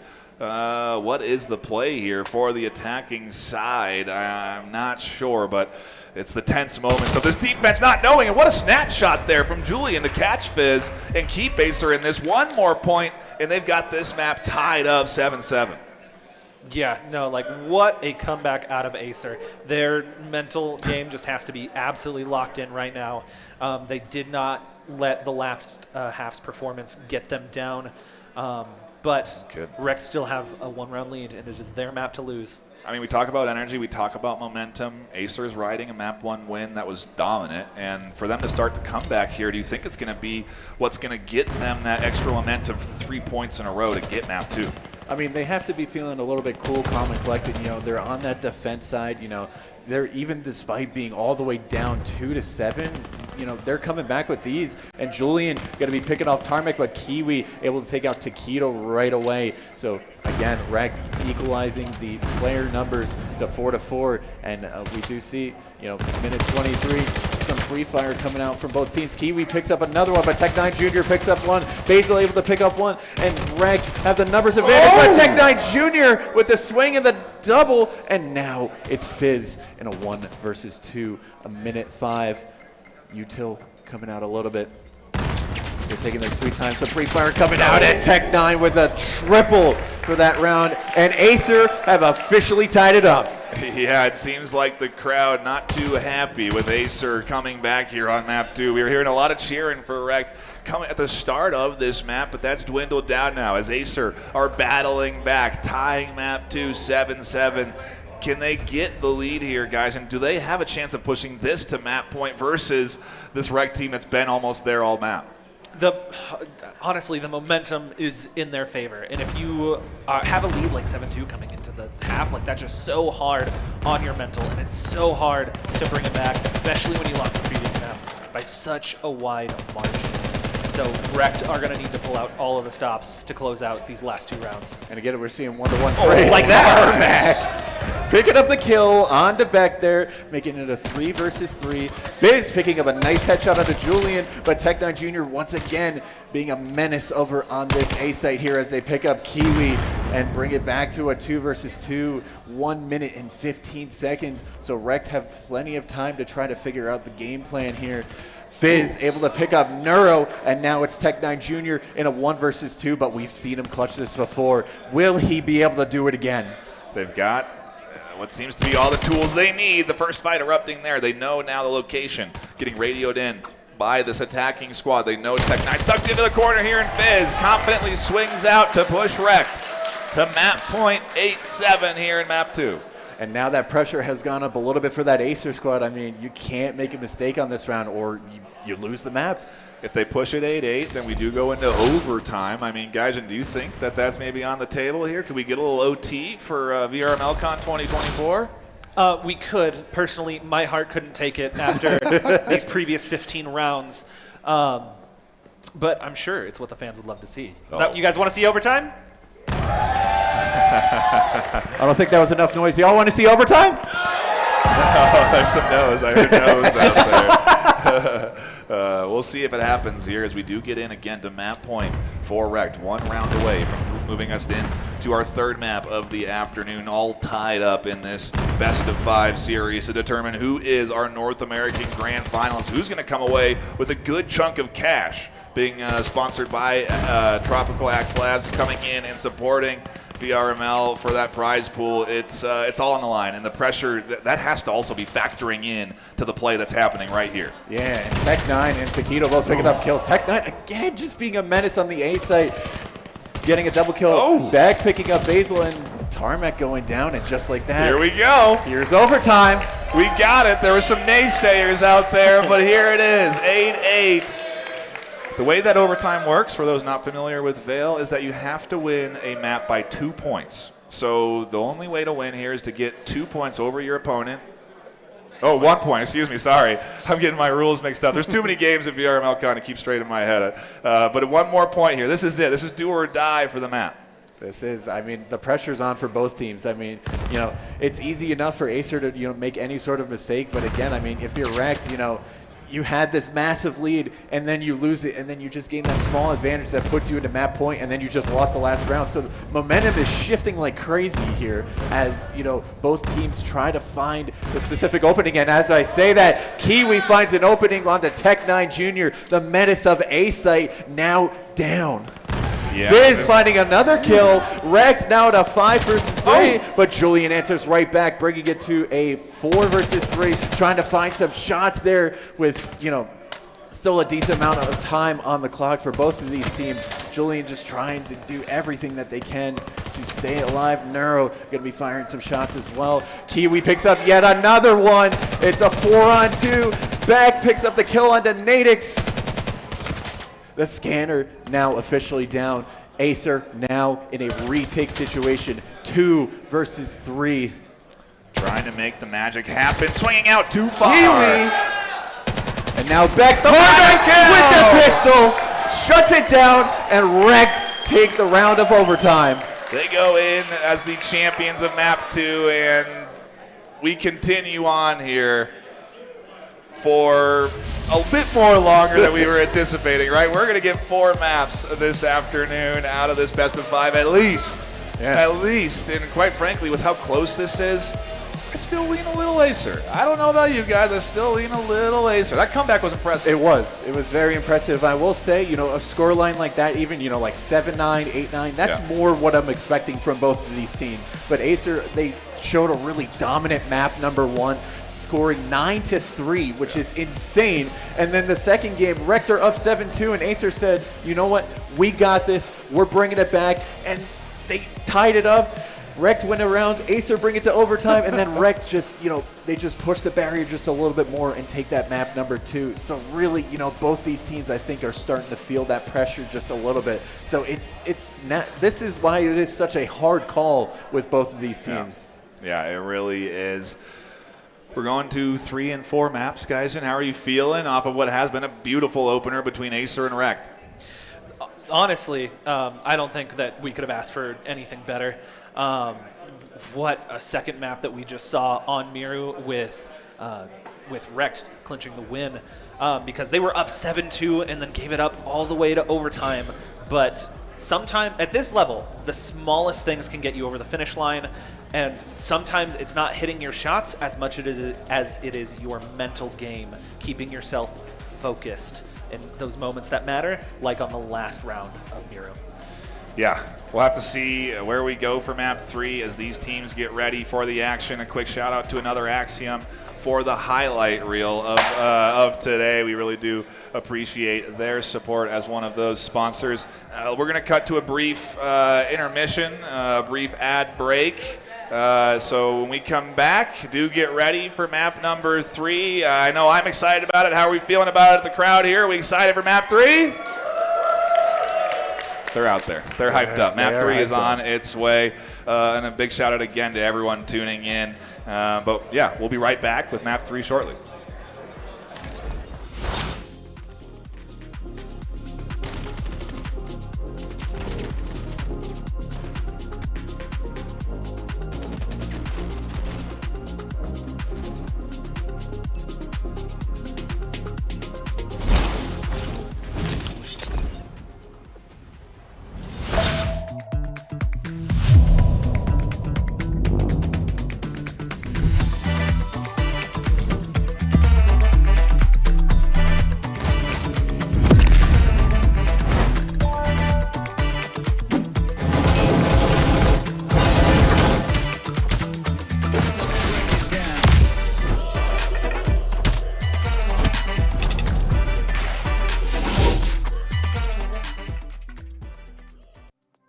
Every business has a story to tell. Just like virtual reality, your brand story should transport your viewer to another place and time.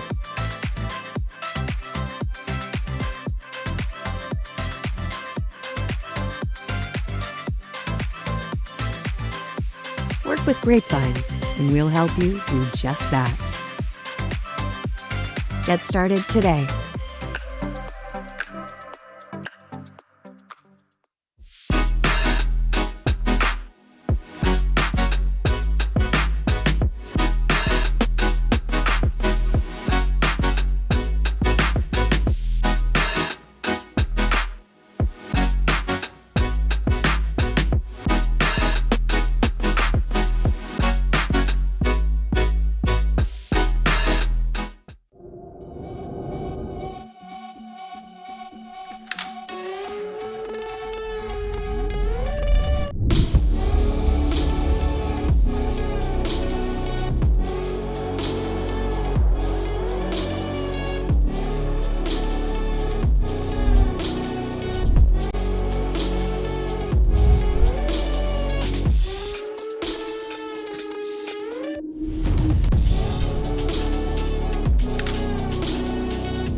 Hello again.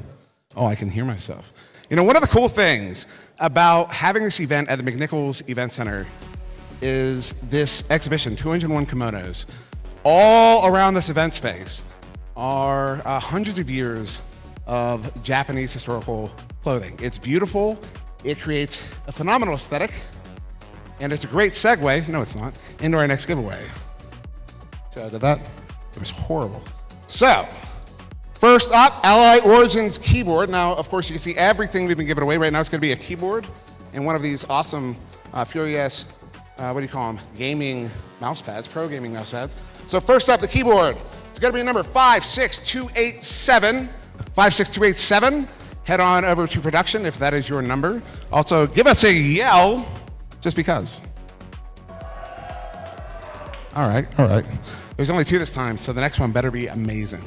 All right, next up, the Furious Pro Gaming Mouse Pad. Gonna go to 56507. And one more time, let me hear you! That is awesome. Of course, we're gonna be back again tomorrow. If you were not able to come today and you're in the Denver area, there's all sorts of stuff. We're gonna be giving away all this stuff all day tomorrow as well. And if your number has been called, you're not here to collect it, you have until tomorrow, the end of the event, to come and pick that up. So, yeah, very excited to be here. Check out the kimonos, check out the art, check out the history, check out the event center. We'll see you in a few.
And welcome back, everybody.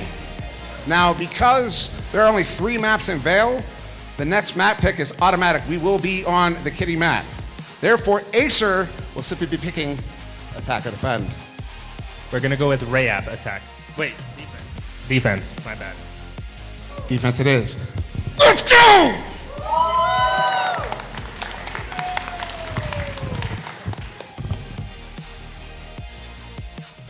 Chip coming in from these teams, the fist bump after the map picks. They're happy to go up against each other today. And, because we've been here for so long already, we're going into a third map. There's going to be a fourth.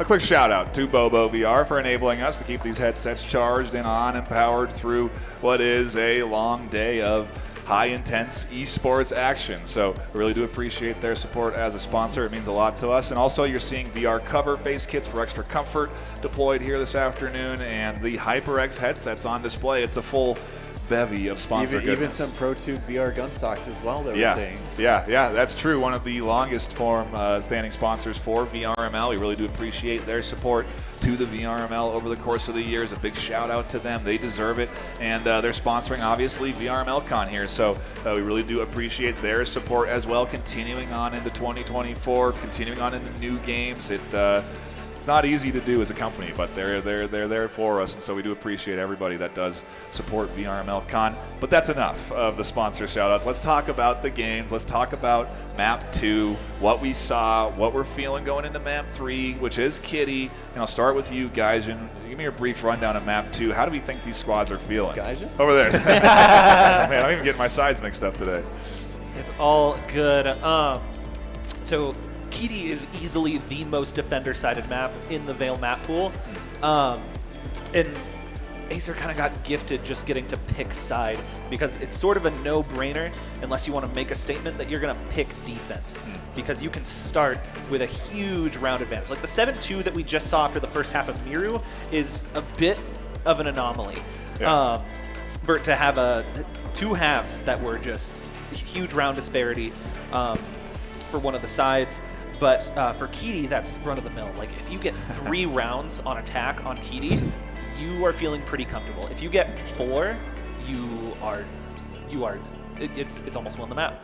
Interesting. So we could see REKT coming in here, potentially trying to really make a statement in these early rounds, in these pistol rounds, to try and get that early footing. Certainly, as we said, any sort of attacking rounds that you can get on this map is really critical. Again, even if it's only like a 2-7 or a 3-6 or whatnot, that's good. You're feeling good going into the defense. And REKT, they don't have that side advantage at first, but if they have enough rounds to play with, we could see potentially another comeback if AESIR's really able to dig ahead on that defense. And having that late game momentum can be insanely critical. We've already gone to 8-8. We've already gone to that final overtime round. It might be what we see here this afternoon. Who knows? We are just waiting for players to dive in to lobby, and then we should be good to go. As man, what a series this has been. And again, we're only really here at the start. How do you see these teams reacting to adjustments with their next set of map picks, right? Because the maps were fresh, and then they get a chance to go back to Miru, Suna. We could see some rematches, quite frankly. We will see a rematch on one of these maps. I mean, I could, if REKT are able to, pick the map, I can see them picking Miru. They got that map win on that map, and, they got to be feeling good on that map. And especially, maybe they're able to even carry that momentum into Kitty here. So, I mean, it's tough trying to pick a map necessarily because you don't want to pick a map that's super sided advantage because then you're just gifting the other team a side pick there. Yeah, indeed. And, I mean, guys, and I'm feeling the pressure. I'm sure these players are feeling the pressure. I mean, how do you think that factors into their decision making at the end of the day? Kitty are again our next map. Do you think that, sure, it's defensive sided, but do you think the pressure could be a factor here, maybe turning those tides around a little bit? I think a little bit because of how close the last map was. When you make a comeback to overtime and then lose it, that is devastating. And like I said, REKT were the ones who really had the challenge in their mental game at the end of the last map because they gave up such a large lead, but they clutched up when it mattered most. Yeah, they did. But going into this next map, AESIR are going to have a tall order on their hands for their mental game. Is there room for clutch on the attack? I mean, I'm sure we can see it here this afternoon, guys. And if there ever was, it's when you're on stage. Or yellow hat. I keep looking at you. I know, where's your hat? Oh, it's over in the corner. Right there. Okay. I need it on your head so I know this is yellow hat. I understand now. It helps me differentiate. Oh yeah, that's the good stuff. I feel like we could be twins. It could be. Minus the yellow hat distraction. How do you see this whole sort of series unfurling here again with those map picks that we're seeing? Again, with AESIR having the advantageous side, I could see them taking some of that early game momentum. But if REKT are able to really steal that away, then AESIR could be, looking at some trouble here. Yeah, teams are just about to get into their warm-up rounds, and so you may start seeing them aiming into the ether, if you will, as map number 3 is about to begin. The pressure is on, and we are here for every bit of it. Let's hear it from the crowd. How are we feeling about map number 3 between these two squads? There's support out there for both of them, but I still hear the REKT side a little louder. I don't know. It's if we were to do like one of those crowd audio things, I think the REKT crowd is definitely winning here this afternoon. But we're in lobby, we're in Kitty, map number 3. How do we see this shaking out? I don't know, but we're here to find out who is going to take away VRML CON 2024 champion. We're not going to not know that now, but we will at least be getting close to a series point after the winner here takes this map. Certainly, and so, we're getting into it. We got the first pistol round coming up. Again, AESIR on that defense, REKT on the offense on Colonist, and we are live with game number 3. You got to wonder how REKT are going to approach this. They are in control at least of the pace as, being the attacking team there. But, if AESIR start to take control of that, early on, that puts immediate pressure onto REKT. We got to turn on the ability for us to see through walls. It's not something that the players can do, so don't be confused with that if you are new here as the action does unfurl. Flashes, utility, smokes, all barreling through. The push, is it coming through? That's the question that they got to ask themselves if they're Kiwi, if they're Tech 9, if they're Beck diving out of their own utility, battling over the top of the smoke, and finally leaving us with a 2v1 in favor of AESIR. There you go. But if there's any player that can, just pull a miraculous play out, it's Kiwi. Kiwi, some people may know him, some people may not, but Kiwi is just absolutely insane when it comes to, a lot of these VR games. And, I've seen them do some of the most miraculous stuff they could possibly, ever pull off. Any player could even pull off. Here comes that shot. Oh! Kiwi picks up one, but the scan going for it. As I call it, Kiwi clutching it up for REKT, and they get the opening pistol round. He was denied the 1v4 on Miru, but he's telling AESIR he came here to play. He just got put in on map 2, and he saved some absolutely insane rounds, and he's keeping it up. That is huge for this team when we talk about taking offensive rounds on Kitty. The opener pistol round is a rare opportunity to really kind of do that. And, well, clutch or kick, quite frankly. As the clutch comes through, no one's getting kicked, and we're moving on to round 2 with the attacking team in the lead on Kitty. Yeah, REKT getting that early momentum, on that pistol round. That could help them with some of these additional attacking rounds. But again, just, getting a point on the board, you're already feeling good. It's no 8-0 sweeps coming in from AESIR right now. Yeah, that's very true. They are at least be able to avoid that. Let's see if they can put any more on the board as a large display of smokes comes in here to hold down the middle of Kitty, and erupting fire leads to an advantage into the favor of the defense, absolutely picking apart the attack, and Tech 9 now is left with a tall order ahead of them. Yeah, Nadix, 1 versus 4, like we said, that's hard, but as I say that, Taquito comes swinging around on the flank and is able to take out Nadix, and AESIR answer right back, bringing it back to 1-1. Solid job from the AESIR squad, and well, again, expected when you're on defense. The surprise comes when that offense is able to secure a round, and for REKT to still have their foot in the door, well, I don't know. We'll have to see if they can maybe bounce back off of a good pistol round, then to a rough rifle round, now into round 3. I mean, Gaijin, it's the opener here, and map 3 definitely is closer than I anticipated. Yeah, no. I think this is going to be a close one just because it is so easy to maintain momentum on the defender side. Like, momentum, if momentum exists for you on the attacking side of Kitty, you're just better. Like, like, it's so hard to get attacking rounds when you are evenly matched with your opponent. Yeah, we do see trades going in the way of AESIR as they bring it to a 4 versus 3, now 4 versus 2, as Beck is able to pick off Kiwi there, and REKT, you know, are at the man disadvantage right now. They still have plenty of time to work with at this moment, but even then, I mean, 2 versus 4 is not something easy to pull off. I mean, even doing a 1v2 like Kiwi did the other round is hard, but Tarmac gets some advanced positioning. We see some smoke coming through, but Tech9 answers right back. Fizz in a 1 versus 3, but Julian shuts it down, and AESIR picking up another round. Into the lead for the first time since map 2, yes. I believe, right? So a little bit of a comfortable spot for them to be back to off of what was, again, a dominant map 1 performance. They have not led all since that map 1 win, and so now to have them here in the lead 2-1 on map 3, it's got to feel good. A little bit of that confidence starting to surge back, and when we saw AESIR get confidence, they seemed, kind of felt to me, to be one of the more dangerous teams up there. Absolutely. They're already such a talented team, and if they are feeling themselves, it feels like sometimes there's nothing you can do against them.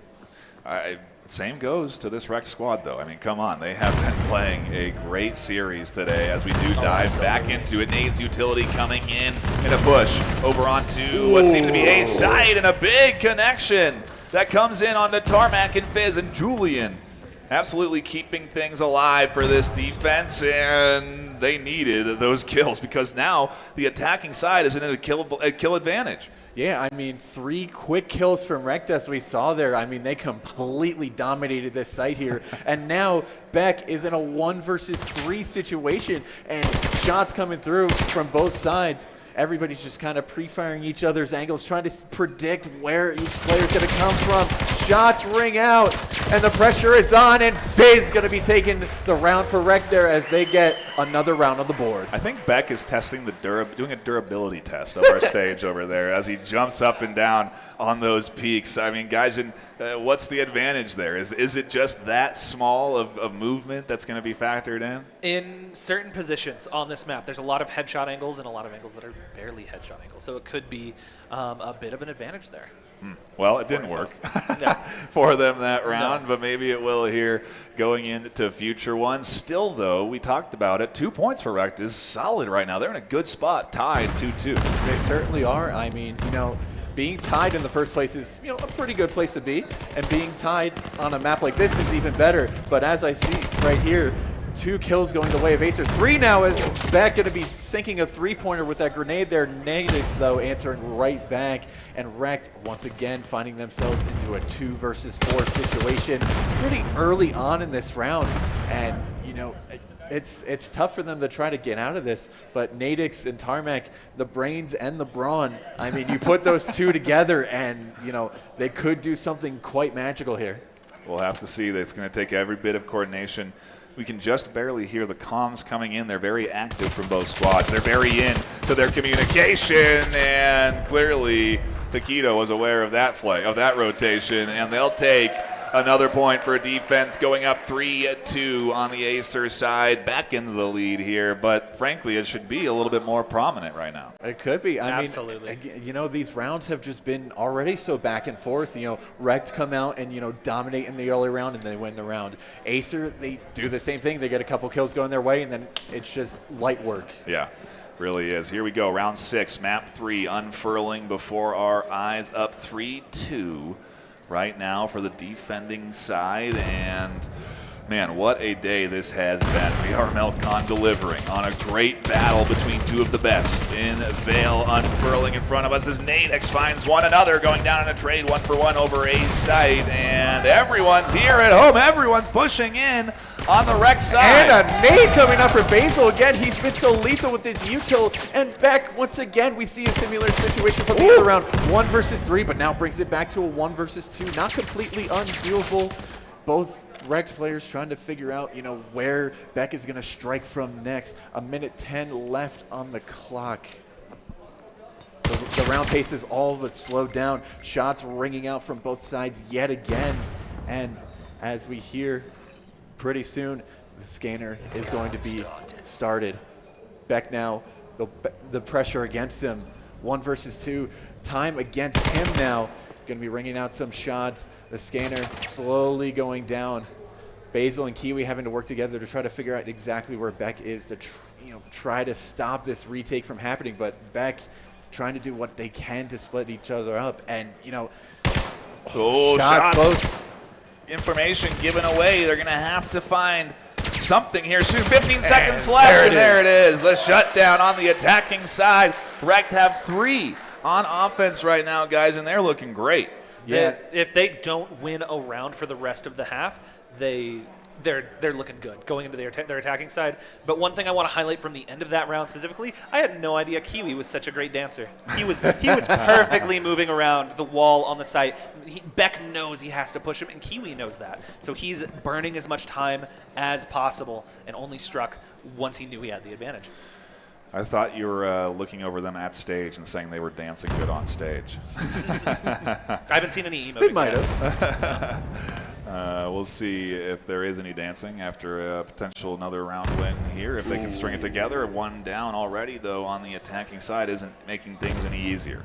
Yeah, Basil gets naded there by Julian from somewhere on the map. It probably was a long-range nade there, and that certainly, is not a good start for REKT. Neuro, though, picks up a double before going down to Fizz. Fizz actually trading out with him.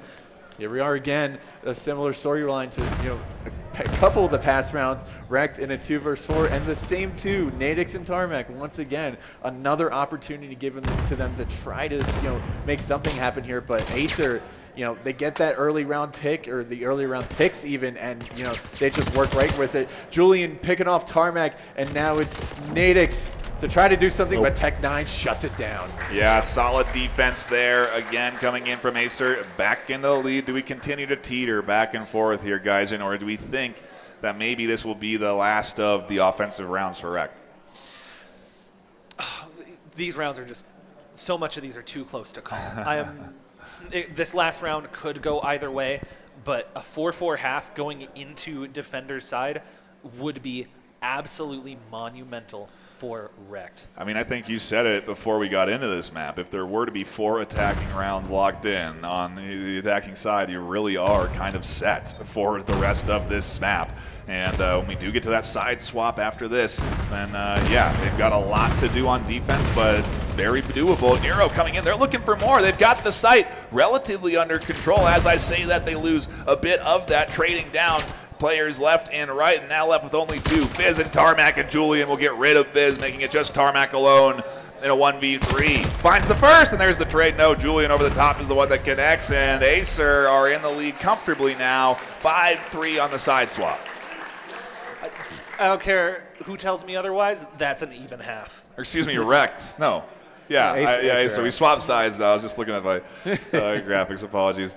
And again, the winner here moves on to series map. That next map, if you win, you've got the whole thing. You're the #1 best team in North America, officially confirmed live at Denver, Colorado. I mean, it's not a more prestigious event right now. And so, there's a lot to look for, a lot to hunt for, and it's just within grasp. Certainly, and I mean, we've been talking a lot about how this map is very defender-sided, and I will say, though, you got to wonder if AESIR have a trick up their sleeve going into this attacking half. We haven't seen anything just yet. The round pace has been pretty slow, comparatively speaking, but, if AESIR, like they have been on their defense, if they're able to get an opening pick or 2, they immediately work with it, no hesitation.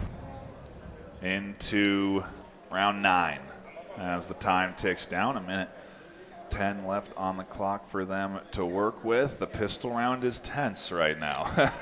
They want this one locked in for the attacking side. Here comes some utility over the top, a little information to work with if you're the defending squad. Yeah, and Fizz going to be picking up the opening kill, but we do see the attack coming in from the opposite side. Neuro and Julian both picking up kills, but Tarmac answering right back against Neuro. Tech9 Jr. picking up Tarmac, though, and now REKT are at the man disadvantage here. But as I say that, Julian was trying to go for the plant, but Fizz shuts it down. 35 seconds left as we're getting into the end of this round. Tech9 Jr. picks off one, tries to make it a second. Oh, ammo! But Fizz answers right back. 1 versus 1. Fizz versus Beck. 20 seconds left. It can't get any closer than that. And Beck, with the health advantage, going to be picking up the round for AESIR. 6-3 now, and a nice, comfortable lead. Yeah. That momentum is going to help a lot. But we did see REKT win their Colonist pistol round as well. But I just want to point out Fizz at the end of that round in that 1v1, he was 1 HP for the entirety of it. He knew that Beck had to push him, and he knew he had the disadvantage in a fair gunfight. So he immediately pushed to Artifact to play a headshot angle, and Beck hit the shot. It is. I love to see it. We love to see it. The clutch moments are rearing their head more and more this afternoon. Round 10 unfurling now as utility over the top comes through, and Fizz finds an early kill onto Taquito. Yeah, and I mean, again, REKT getting that early pick, that is going to be good for them, especially as we've been saying on this map. And, you know, AESIR, you know, again, you know, the pistol round was good. Nade coming in, not necessarily going to be connecting. Minute 20.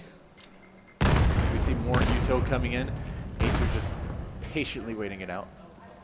And again, the round pace, it just all of a sudden it's explosive and then it slows down. We see some shots coming out. Beck going to be picking up Fizz, and Nadix going to be picking up Beck right back. REKT still at the man advantage here as they have a 4 versus 3. AESIR trying to see what they can do, seeing if they can find another opening with 50 seconds on the clock. The time is ticking down. Basil picks up 1, make it 2. And Kiwi going to be shutting it down. REKT getting their first defense round. They're back in it.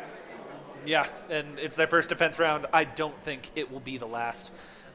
Because when you're defending a round on this map, a round disadvantage matters so little. And Basil, what a push. And Kiwi poking for a little bit of, Kiwi poking for a little bit of info on Kiwi. Like they're playing for info, they're adjusting quickly. REKT playing absolutely fantastic right now. Yeah, they are. They are stepping up to the task of going up against the team that is undefeated all season long. Well, one loss all season long. And it's AESIR who are now trying to push up. A nice nade from Kiwi does open things for defense. And now kills back and forth that puts us into a 4v3 in favor of this REKT squad. Yeah, and Fizz looking for the second, but Beck going to be taking out Fizz as Basil does kill Neuro there. Nadix taking out Beck, but Julian killing Tarmac, and now Julian in a 1 versus 2 situation. We have seen Julian clutch this up, but Nadix, the Wonder Child, going to be shutting it down. It's the comeback here. It's like you said, the side swap means everything on Kitty. Yeah, no, it's huge. In fact, even though it's a disadvantage right here, I would say REKT are favored to be the first team on 2 maps and to get themselves on championship point. Yeah, I mean, hey, they got the experience. They've been here before. Maybe that's going to start to shine through when that pressure really starts to mount, when you do have a bit of a rough defensive or a rough offensive half, and then you swap sides. I mean, we'll have to see if REKT can bounce back here now. Yeah, I mean, you know, 5-6, the scoreline, it is very close. It is still anybody's game. Beck actually does get the opening pick onto Basil, but Tarmac answers right back. And Tech9 with another 3-pointer there. And a second kill through the... Nadix picking up Julian there. And it's a 2 versus 3 for REKT to try to make something happen here. Oh, the swing out does not go the way Nadix was hoping it. They wanted to surprise Tech there down that hallway, and they end up going down themselves, leaving Kiwi alone to do the job of the entire team. There's one, looking for two. Can they find the third? They still have one more to go as Tarmac looks for the scanner, didn't get it under the chaos, and now it does get it down. There's the swing at Taquito. Excuse me, not Tarmac. Finds the kill onto Kiwi, and two away. AESIR are close here. We almost saw Kiwi do it again, and this time in a 1 versus 3 fashion, but Taquito just able to, keep the cool and just able to swing out and get the headshot that they needed to and get the round. I mean, AESIR, they're only 2 points away from securing this map and putting them ahead 2-1 in the map series. I mean, you gotta wonder who's really feeling the pressure now. Honestly, but if I'm AESIR, that was that round was won by the smallest margin. They had to take that one over the finish line, kicking and screaming, and they're gonna have to continue to do it as REKT open up with quick 3 picks. Yeah, a big job there on defense. Fizz in particular getting aggressive, finding a few kills of their own and looking for more if they are fortunate enough. They've got a nice little slice there through the skate park. Tarmac on the backside does come alive, and there's Fizz. A perfect round coming out from REKT. No players being eliminated in that round. Another thing I want to point out on the REKT side on the scoreboard is they're all very close together. They're all having their moments to shine. They're playing exceptionally well. They're playing as a unit as well, which is what will get you the advantage on a map like Kiwi that's very full of choke points and areas of the map that are very easily segmented off. Look at Beck, 11 kills on the afternoon so far. Same with Tech9. And with the Vicious, which is an SMG you don't see too often. Honestly, it's a little shocking. Yeah, but we've seen Beck kind of. He does that with it, yeah. If you're up close, it certainly works, and we just saw it right there. And we've been seeing it on a couple other maps as well. So, as we were talking about in that pre-show, it's very good to see a diverse weapon variety. But Beck picking up that opening kill there is good for AESIR on that front, and REKT have to figure out how to recover, how to bring the round back into their favor. But Beck answers with another kill, bringing them up to 2 kills per round. Tech9 Jr. going to be trading with Fizz there, and REKT now in a 2 versus 4 hold. Got to stay on board Beck. I think they're going to come out with a few more this afternoon if they have anything to say about it in map number 3, round 14. There's the swing, and it's 1 for 1. A trade. How does that happen there? And now Nadix, it forces him into a 1 versus 3 and a retake situation as well, but Neuro just waiting right in the corner. Wow. Picks off Nadix, and AESIR are on map point. They're on map point in the hardest side in the game. This is gonna get them just ever so closer to championship point. I mean, what do you expect from? I don't expect anything less from AESIR. Again, dominating over the course of the regular season, playing 13 weeks all at the highest level, then going into the postseason, dominating through the postseason, getting to this point. It's not, again, a surprise to see them putting on such a good contest against REKT, but you'd think that LAN experience would be enough to really shine through and maybe get REKT that extra edge. We'll see if it does. We're not over yet. They're not through the woods here yet. It's still 1 point to go. We could go to overtime, quite frankly, as maybe one of the more likely possibilities. Yeah, and as we've gotten to this round, only 30 seconds in, we've seen a 2-to-1 trade favoring REKT there. Nadix picking up a grenade kill, but AESIR trying to look to see what they can possibly do. Tech9 Jr. able to pick up Kiwi. They even the man numbers there. So, if they can just collectively work together, maybe they can get over the edge and pick up the 9th and final round there. But we do see the scanner goes down, and now REKT are forced into a retake situation. Tarmac picks up Tech9 Jr., but not before Nadix is lost. And now it's Tarmac and Basil, the oldest duo in this REKT lineup here, to try to save REKT from losing this map. Swings out in the pre-fire, connects nicely onto their target. A trade again, 1 for 1. And with scanner down, what's the play? Beck seemingly with the advantage. What is gonna happen? 11 seconds on the scanner. The peek out from Beck. They catch the kill, and it's AESIR taking map number 3 and pushing us to a potential series point. Yeah, I mean, it would be interesting to see all 5 maps, but I mean, 9-6, you're on the disadvantageous side. AESIR do it up once again. Again, it was so close, but you know, it'll be interesting to see what happens these next 2 maps. They absolutely made a statement with how they closed out that map, because nowhere can your coordination on attack be highlighted better in VAIL than attacking on Kitty. And they showed that, like, yeah, their coordination is on point. It really was. It was an amazing display here today against our expectations for sure, as they come out on top on the attacking half, no less. I mean, great job to AESIR, but we're not done yet. We still got a fresh pool of maps to choose from for map 4. That can mean anything. We'll dive into that when we get back from our next break. But I mean, there's a lot coming up here where we don't know where this leads. I don't know what, if anything, this next map pick phase is maybe the most important map pick phase that either of these teams have ever had. Absolutely. Yeah, no, because VAIL only has 3 competitive maps at this time. So we're going to start seeing maps that have been played already. And I think that edges the advantage just a little bit more towards REKT, because they have now played every single map. They've gotten to see how AESIR are adjusting, and because they play a more regimented tactical style, we can see if they're able to counter-strat AESIR as we see maps played again. Well, we need to take a little break, a little breather on our side, let our heart rates rest down a little bit and get some water. We'll cut to a brief intermission, a brief set of ads, and when we come back, map number 4 will be unfurling in front of us, and we may have a series decided, or we may go to map 5. Stick around to find out.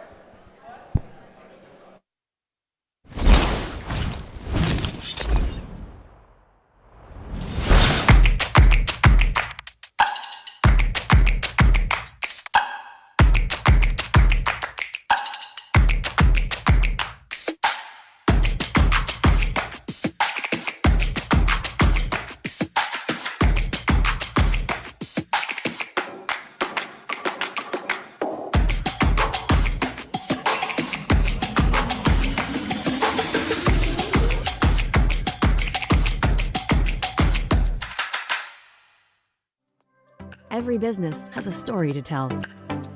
Just like virtual reality, your brand story should transport your viewer to another place and time.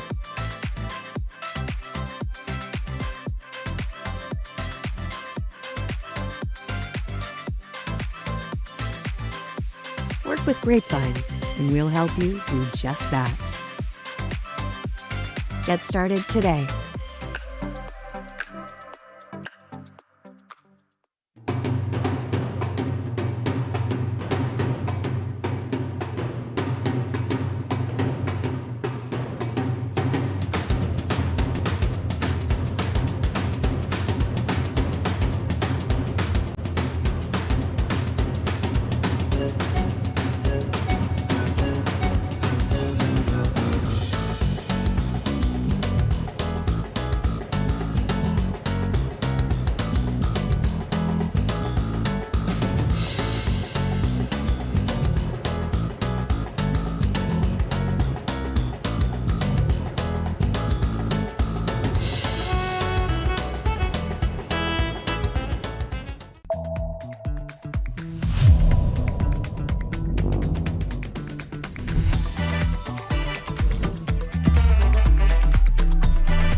one of the cool things about this whole event is the community is being here, is being in the crowd. Can I get one more big yeah from everybody here? Let's go. So thank everybody for being here today. Thank everybody for joining in. Just want to give a big thank you to everybody. And also, we have these awesome, I don't know if you can see it, there it is, awesome t-shirts. They're not for sale anymore today, but if you come back tomorrow, you can pick one up. A whole bunch of people here are wearing them. And honestly, this has been an incredible first day. So much fun with everybody. And we have made all sorts of friends. So we will, I guess I'll be heading over now for the map pick. Just gonna move it on into it. Here, you want this? That's what, no, it's yours, it's free. Look at that. Everybody, round of applause for Nightfire for winning a free t-shirt. All right, come on over. Yeah, teams, captains, head on over. We're gonna get our 4th map pick. I believe this time it's gonna be REKT. New captain here for REKT. REKT is gonna get the map pick or the deferral. REKT, map pick or deferral. This is a hard one. This is very hard. We're gonna go with Miru for map. Ooh, attack or defend? We're gonna go with defense, Rayab. Let's get it.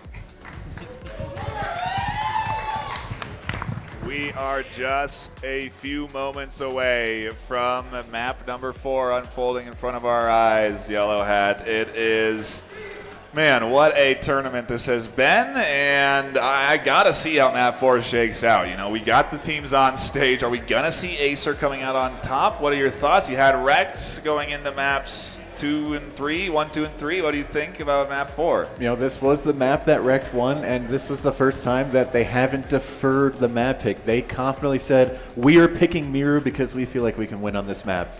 It's a must-win, guys, and if they lose, they're out. They lose, they're done. If they lose, it is AESIR as the VRML CON 2024 champions. That is true, but this map is pivotal for a couple reasons, because either AESIR takes the win or we see a map 5. Do you guys want to see a map 5? No, wow. Okay. That's okay. There's some fans out here for AESIR right now. I want to see him come out on top. It's shifted. The energy has shifted from REKT to AESIR this afternoon. We'll have to see if that's also true in-game. If we are going to see that energy shift from REKT to AESIR in-game, it's...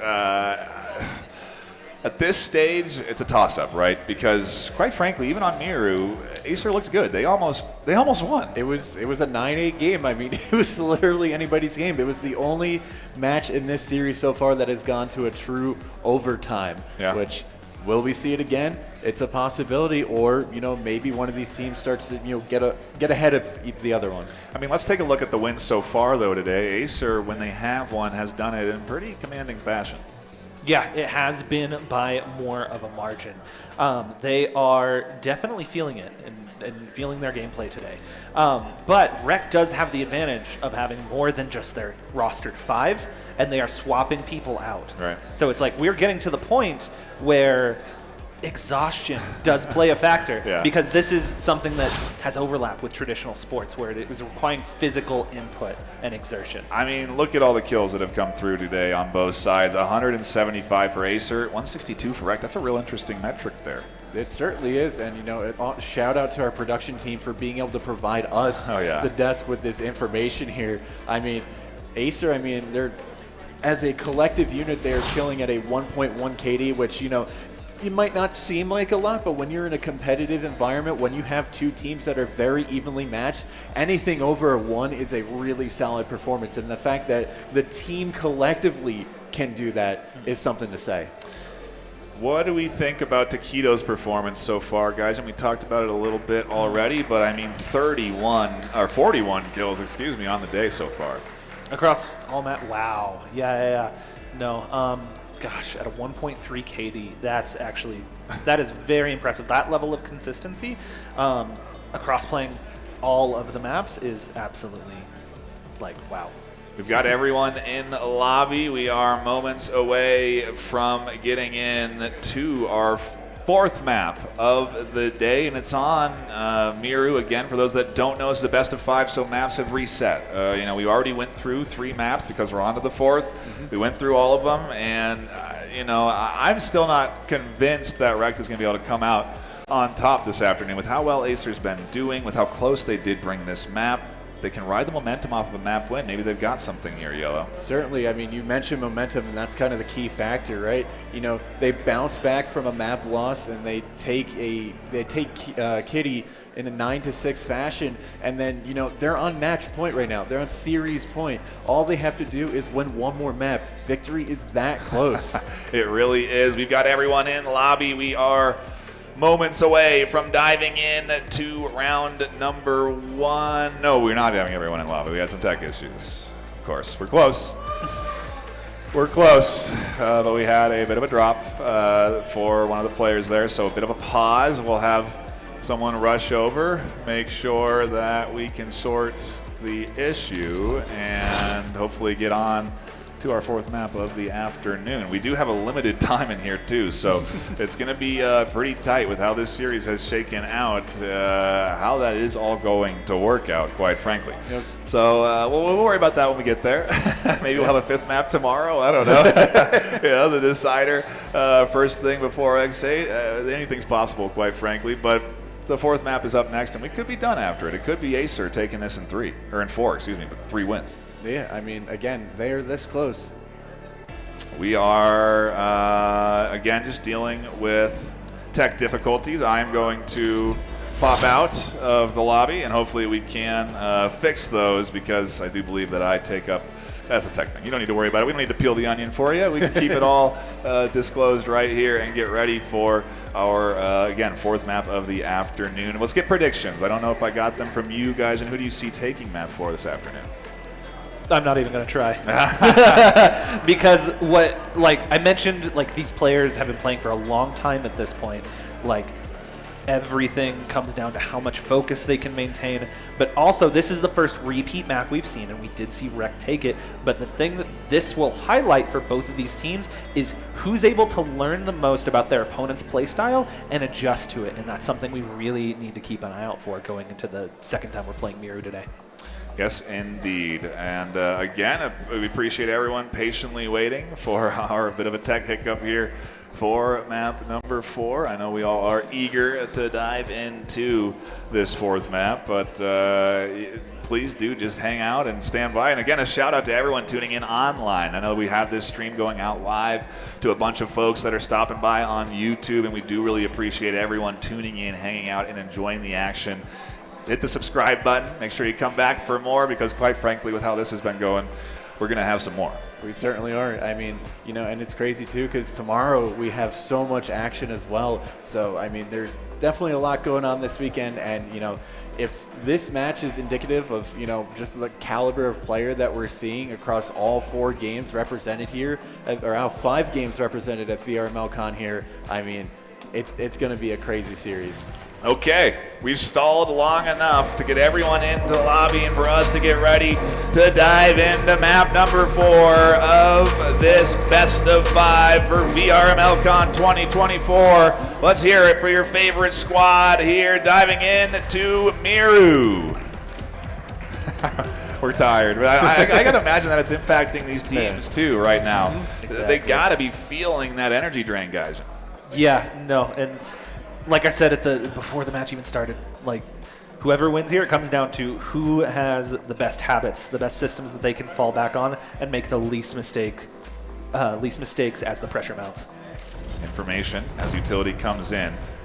A decent bit of it. Counter utility up over the top, and that connects. Beck and Julian going down from Tarmac and Kiwi as Zykillo gets scooped up by Julian. The swing around from Nero, Pinding Fizz, and AESIR getting picking apart REKT here on the defense, and they'll go up 1-0 right out the gate. They wanted to take that round so quick. I mean, 2 initial grenade kills coming out from AESIR. I mean, insane stuff. And then they just got even more aggressive. They're like, we want to put a stop to this round right now.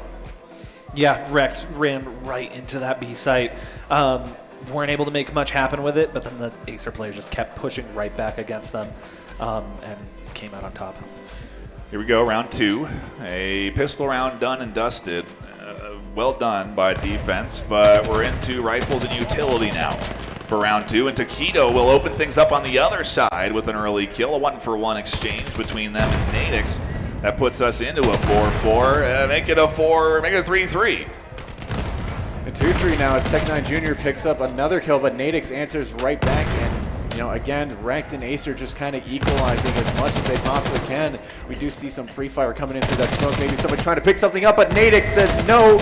This is my site right now, and it's Neuro versus 2. Tarmac, the guardian angel. The skater was trying to go down, and Tarmac was there to save the day for REKT. I mean, Miru is really back and forth out of all of them. Out of all the maps, I do feel like it lends to both sides taking rounds, and here we are, 1-1. Yeah, no, absolutely. Like, at the end there, like, Neuro just need to get his foot in the door in that 1v2, but Tarmac wouldn't let him. He covered his teammate on the scanner. I do believe it was Nadix so perfectly. His timing could not have been better. Here we go. Round number 3 as Nades and Utility come crashing in around the corners. Tech9 Jr. battling back Fizz in there. Bit of an extension here, and Nadix now diving forward with the rest of their squad, and Taquito reading it perfectly for a triple. Insane stuff coming out from Taquito. He completely... Oh, the knife just barely misses. Tarmac, hold up. Answers with his own. He has to get an ace clutch here, by the way, to try to, you know, win the round for REKT. But I mean, Taquito picks up a triple. I mean, you've got that in the bag. And Beck answers with a grenade. They had the back exposed for what seemed like a couple of seconds there to prime that nade and hit their target. At this point, do we think AESIR's maybe starting to show off a little bit? I think so. I think they're not just... They just don't want. They don't just want to win on the scoreboard. They're trying to win on the mental game early. I think they're trying to get in the head of their opponent. I thought you were going to say they're trying to win on the style game, and I definitely on some of these plays agree with you here as we do get into round 4 and Utility again coming out. How do you read the Utility? Do you just when you see 2 smokes? Is it a full dive? That's the real question. You know, I feel like if you're in the mind of REKT, you know, it's still early round. You know, you're not only listening for, you know, smokes and, you know, other util. You're listening for footsteps. You're listening for gunshots. You're trying to get whatever info you can get before you can necessarily act on it. And, you know, being able to do that and, like, not, you know, jump the gun, that can really just be something that saves you when it comes to the game. But Taquito swings, Beck gets a kill, Fizz gets a kill, just like that, Tech with another kill, and just like that, Taquito goes for more and gets hungry, and now Tarmac once again in a potential clutch attempt here as they have to face 4 AESIR members here. Tarmac picks off 1. The start of something. His position now sort of known by the call out from the player who Tarmac was able to kill there. 50 seconds left on the clock. Tarmac has to try to do something here. There's a little hot swap there. 40 seconds left. The time is, of course, ticking. And Taquito is going to put an end to Tarmac there. And AESIR extend their lead 3-1. They're looking good right now, guys. And is the confidence swelling? Do you think we're going to start to see this scoreline surge up a little bit more? I mean, possibly. AESIR are looking so good because they never even got the lead on the last time. Yeah, Miru the last time we played it. True. They were either trailing behind or they were neck and neck. But this is their first time having a lead on this map, and it's showing that they definitely have some flexibility in how they are playing this map. Well, maybe it's all part of the plan. Save a couple of strats for later in the day, for when it really does matter, for when it could determine if you're going to be VRML CON's champion or not. The swing out there, Taquito doesn't connect. They look for more. Somehow can't find the shots on the Nadix. Insane. Julian does pick up the kill, and Neuro going to be putting a quick end to that. But I mean, a lot of shots. Whoa, that was a little wild. That was just instantaneous. I mean, AESIR, they do a good job of, as soon as they know exactly where REKT are, they're just doing such a good job of just converging and just putting an end to everything. I mean, you want to talk about playing a lot right now, guys, and we just had to do a hot battery swap while one player was out for the controller because we're burning through so much juice today. Oh my goodness, yeah. No, these players are definitely in for a marathon session. And now, the next round, AESIR In a 4-1 lead, they are feeling pretty comfortable, but Taquito gets a little bit over aggressive, and Saikilo able to punish that, putting REKT at an advantage. And Saikilo with another nade onto Beck there. Saikilo, one of those players, just insane with the util. We haven't really seen it that much, but Neuro actually going to be taking him out. Neuro does get traded out by Kiwi, and now a 2 versus 4 for AESIR to try to hold on to this round, but REKT are looking confident in this round. Julian gets shot, but answers back onto Fizz. Oh! Tech9 picking up the pre-fire on the Kiwi, and now it's 2-on-2 here in a retake. Tarmac punishes Tech9, and Tarmac gets the double. REKT able to get their second round. They will not go down without a fight, and that's to be expected, quite frankly, with what we've seen from REKT this afternoon, guys, and they're on point still, and they're still fighting. Absolutely, even though they have their backs against the wall, because this could be the last map of the championship, and they're clawing their way back from a 2-round deficit. We are, at this point, potentially only a few rounds away from having a champion. And I know that REKT don't want to hear that. That's the last thing that they need to have filtering through their mind. And maybe an early pick would be able to set the tone that they need, like it has last round with Fizz hitting a nice shot on the Tech9. That's what they need. Yeah, I mean, shutting down Tech9. Oh my God, another nade from Fizz. So Fizz picking up 2 kills, but just like that, AESIR answer right back with 3 kills of their own. And so for a second, it looked like REKT maybe had the round, but AESIR again just shut that down. Back picking up another kill onto Tarmac, and now it's Saikilo versus 3. AESIR are feeling the momentum right now. We're, again, seeing style plays coming out from them where they're trying to hit knives to the toes. And I don't know. You don't want to take too many risks because, quite frankly, it is REKT. They are they're in the number. Well, who knows? Maybe they won't be number 1. Maybe they'll be number 2. We'll have to see. We'll have to see who's number 1. That's what we're here to find out. Who is going to be number 1 as Saikilo pokes and prods and tries to get 1 or 2 down in this 1v3.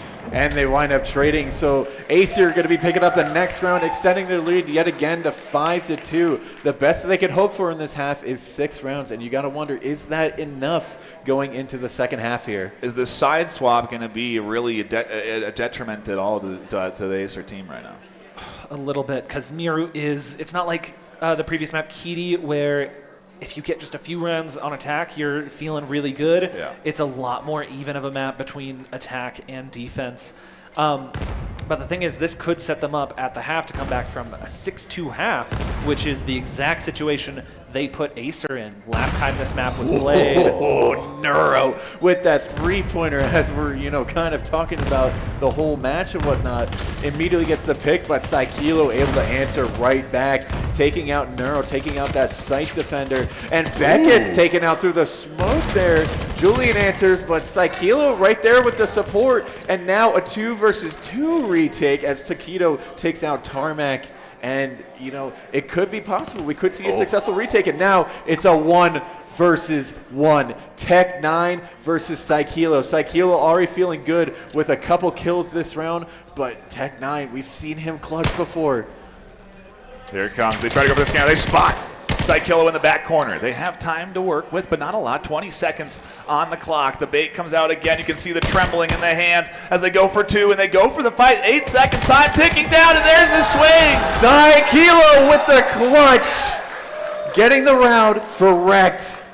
Oh my goodness, and Tech9 denied the 1v2. Oh my goodness, what a round there. They were just barely giving little tells back and forth as to, I'm on the scanner, I'm not on the scanner, I'm about to swing you, I'm not about to swing you. That could have gone any way for so long.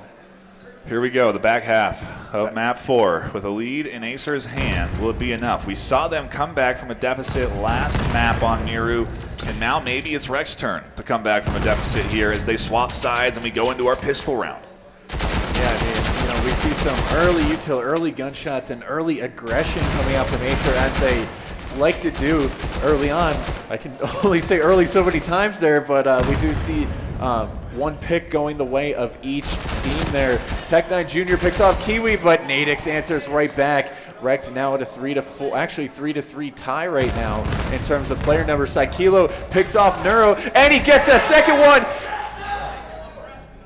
Scanner is planted. Beck in a 1 versus 3. And Psy with the triple kill on B site. Going to be getting the scanner to fuse there. And REKT going to be winning that pistol round. And let's talk about Psy for a second. Psy is one of the original players of that REKT roster. Has been around for so long, and we're seeing him show up in this match. Some critical rounds coming in last round and a 3K this round. I mean, he's shown up this game for sure. Yeah, he is. We are at this point barreling to a potential OT, quite frankly, guys. And we saw it here on Miru already today. Do you think it's destined to happen again? You know, I don't want to leak the script, but a second overtime on Miru would be really nice. Yeah, and again, we're just seeing a lot of poking and prodding. That's what both these teams do. And again, an even trade going the way of both teams right now. So it's now a 4-on-4. This seems to be a common theme with both of these teams. And I mean, it's a good thing that both teams are able to get, you know, the trade. Just, you know, it's important to, you know, try to keep that man advantage. Fizz picking up another kill on the Tech9. Nadix picking off one. Potentially looking for more. Maybe potentially even saw one of the AESIR players. Some nades do come out. Minute 15. Neuro picking up the headshot onto Kiwi, trying to even the score line just a little bit. And you have to wonder how REKT are going to be reacting to AESIR. I mean, you know, what can AESIR really do? Oh! Keto going to be answering that question for me as he picks out Nadix, and it's a 2-on-2. Scanners down, and now all of a sudden REKT is forced into a retake situation. You see some nades coming out, maybe a potential player spot there from one of the REKT players, and you know, time is ticking. They don't. Time is against them right now. Oh! Sakito finds him through the smoke, looking for 2. They're on the hunt. They want that double kill. They're thirsty for it with the land presence here. The scanner's down, and they'll find it. AESIR continues to pile onto their lead. They go up 6-4, 3 away from taking the convention. What a 2v4 out of Taquito and his supporting cast, frankly, because Taquito just absolutely carried that round. Like, what excellent play. Like, perfect, disciplined, like, measured peaks.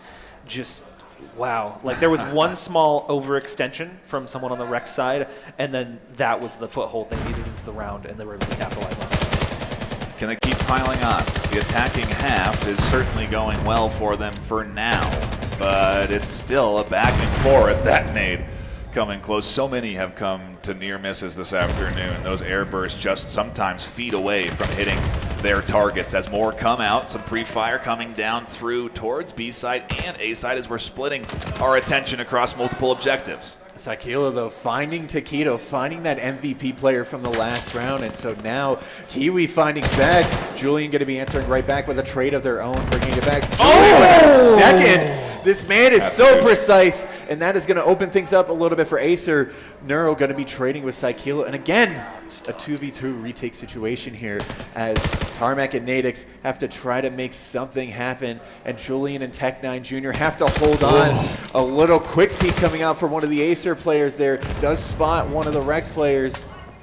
Julian's going to swing the short corner and finds the kill. Tarmac's now alone in a 1v2. Time ticking down on the scanner. 24 seconds left to work with. They've identified one, and now with shots off, they know where their location is, and Julian connects with a big kill to put them up 7-4. A 4K coming out from Julian that round.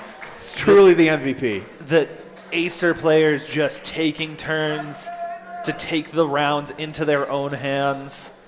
Like, and Julian's playing with a stock as well. So, like, the fact that he can be so precise, like, that's a given. But the trade-off of playing with a stock is that usually you're slower, but he doesn't make it look like he's at any deficit. Like, it's absolutely incredible, the level of skill, consistent skill we are seeing over so much gameplay from Julian. That's what you get with the best of the best battling it out in North America for their prize pool and the medals on the line. I mean, hey, those medals are sick. I'm really happy we have them. Fizz opens up with another early kill. They've been the standout early kill finder for this defensive side on REKT. Yeah, just like that, Sakilo and Nadix are going to be finding kills for the REKT squad as Taquito actually going to be trading with them. And now, again, a 2 versus 4 for AESIR. And as we've seen them do it in previous rounds, I mean, you know, it's not completely off the table for them to win this round, but REKT, of course, have that man advantage. You cannot discredit that in any sense. And 1:05 left on the clock. AESIR have plenty of time to control the pace of this round. They really do. It is their round to lose, so to speak, as they do have time to work with. And the question is, where do they go? That's what the answer they're looking for on defense is. Where are they going? Tech9's here. That finds one. Shots come up through the center, and it's info to process for the rest of this duo. The swing out. There's one. There's the double from Beck. Oh, man. The double kill, such an important thing there. And now it's Beck versus Tarmac. We've seen Beck clutch it up before. We've seen Tarmac clutch it up before. Ooh. A shot does ring out. 20 seconds left on the clock. Beck has to catch that stance.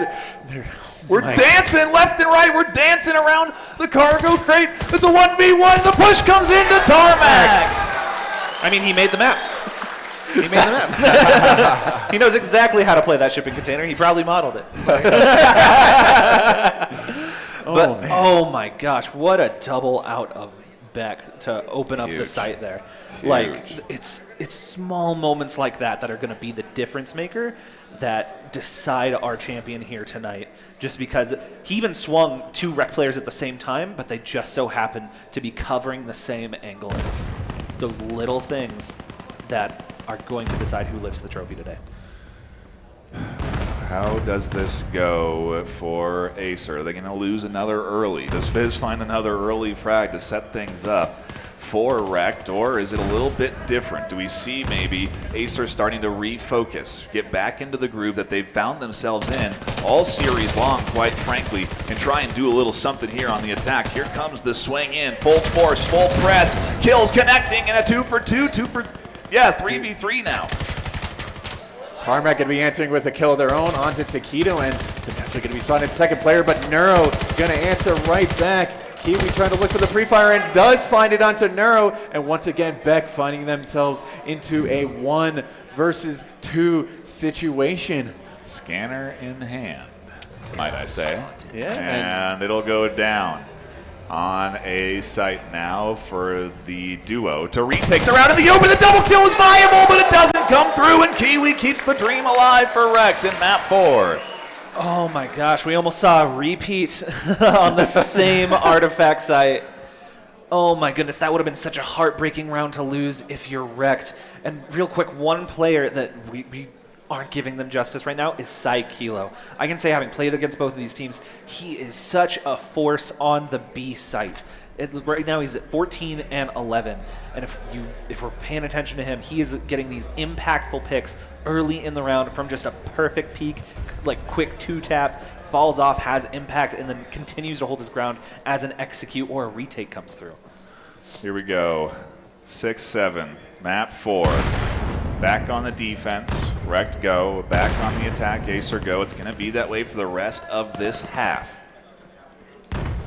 Yeah, and again, you know, the team's just poking and prodding in the early round. It's a common theme that we are seeing. And Fizz, again, the man with the early picks up a double, actually, onto Beck there, as Beck does take out Tarmac.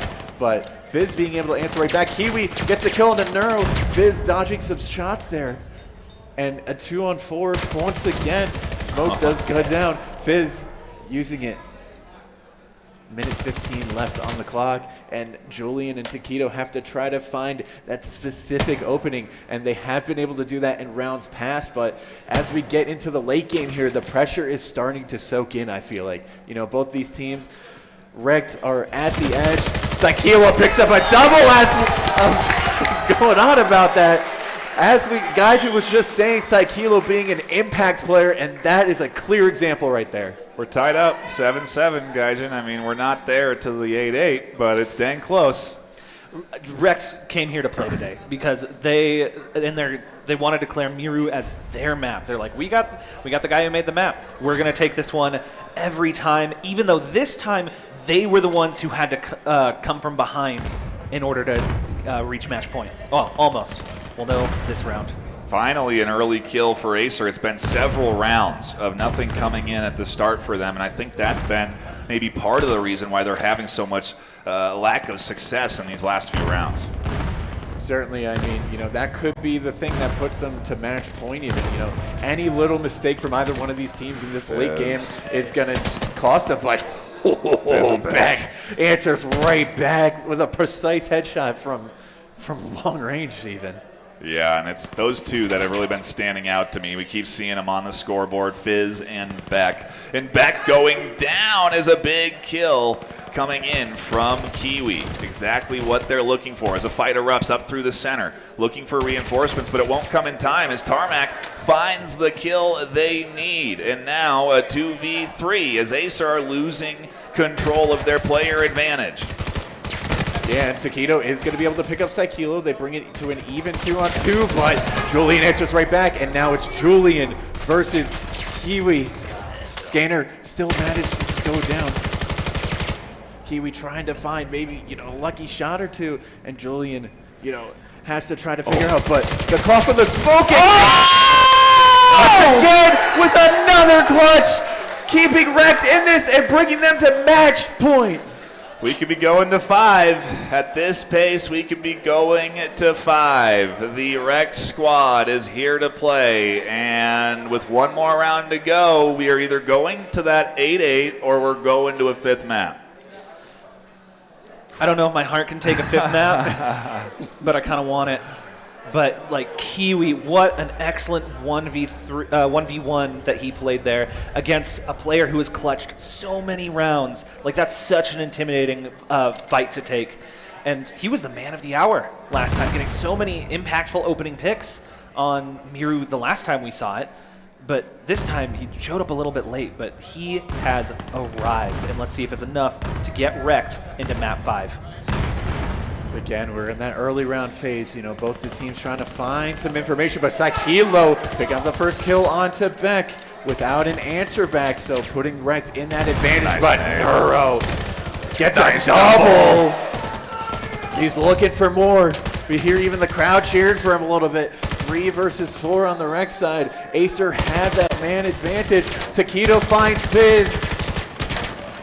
We could be going to another overtime. We're dang close at this pace. AESIR are in control. Tarmac with a beautiful kill over the site of B is still here defending. Finds a second to take us into a 1v2, and Kiwi's done it before. Can they do it again? The solo defender up against Julian and Nero, both doing very well today. 14 and 11, 12 and 9 respectively. They're playing strong, they're playing confident. Can we see Kiwi power through as they find the first? Scanner down, so they don't necessarily have to apply pressure on defense, aka Julian, who is now defending the scanner. And oh my goodness, the swing here doesn't work is the question. What does Julian do? How do they process this? Scanner has 15 seconds left to work with.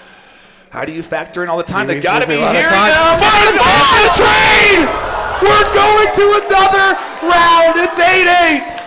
It's 8-8. There is no map winner, and it all comes down to round number 17. REKT have done it on Colonist. They've closed down overtime round on the attacking side on this map. It's this entire round. All of the pressure on their shoulders. What a series being delivered to our eyeballs this afternoon as AESIR and REKT proved that they were destined for first and second. They were destined for this fight at VRML CON, and it is closer than I ever anticipated it to be. As round 7 ticks down and no one has been found or picked off yet. Yeah, I mean, if you're in AESIR shoes, you're this close. You're literally one round away from winning a bunch of money and getting a bunch of medals and cementing your name in VR esports history. I mean, that's not something to take so lightly. And REKT, they need this round to hold on to force a game 5. I mean, there's so much pressure on both sides. You gotta wonder how either team is handling it right now. Does that past experience for REKT factor in here? Is it enough for them to battle through? Is the stamina enough for them to work with here today. That's all factors that we haven't had to talk about during the regular season. The pressure and the stamina are things we only see shine here in the postseason as kills come in from Kiwi to open things up. A nice early kill, making it a 4v5. There's the refrag on the back nine. Tech9 finds one themselves. We're into a 2v2 now. Suddenly, blink and you'd miss it. Yeah, 30 seconds left. We AESIR have used up pretty much this entire. Whoa, that was dangerous. Scanner got plucked out of their hands and went across the cargo crate in a moment that I think we're very nervous about. There's the swing for what could have been a double. It's a 1v2 now as the scanner is down and Julian is trying to fend off the barrage. Julian, they've done it before. They can't! Oh! We're going to map 5! Gonna be forcing the map number 5. REKT winging it again in overtime on Miru. Wow. What is going on? What a map. We're not even going into a big break here. I think we're heading right into map number 5. We have no time for breaks. Guys on stage, we have no time for breaks. We have to go right into the next map. We have to go directly into the next map. Do not celebrate. Don't get too excited. We got to go right into map 5. We have to finish this series now. We got to go. Swap out, but do it now. We'll decide map picks right here. We're moving fast. We'll be into this next map soon. So don't go anywhere. We're gonna cut to a brief break. We're gonna run a couple of intermissions. We're gonna quickly sort out the details here and be coming right back for the start of map 5. Almost no break, so don't go anywhere. It's like 2022 all over again. Yeah. At this point. We just want a good spread. Yeah. Oh, let's go. Our headsets off. Let's go. We have no time. Always doing that.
Wow.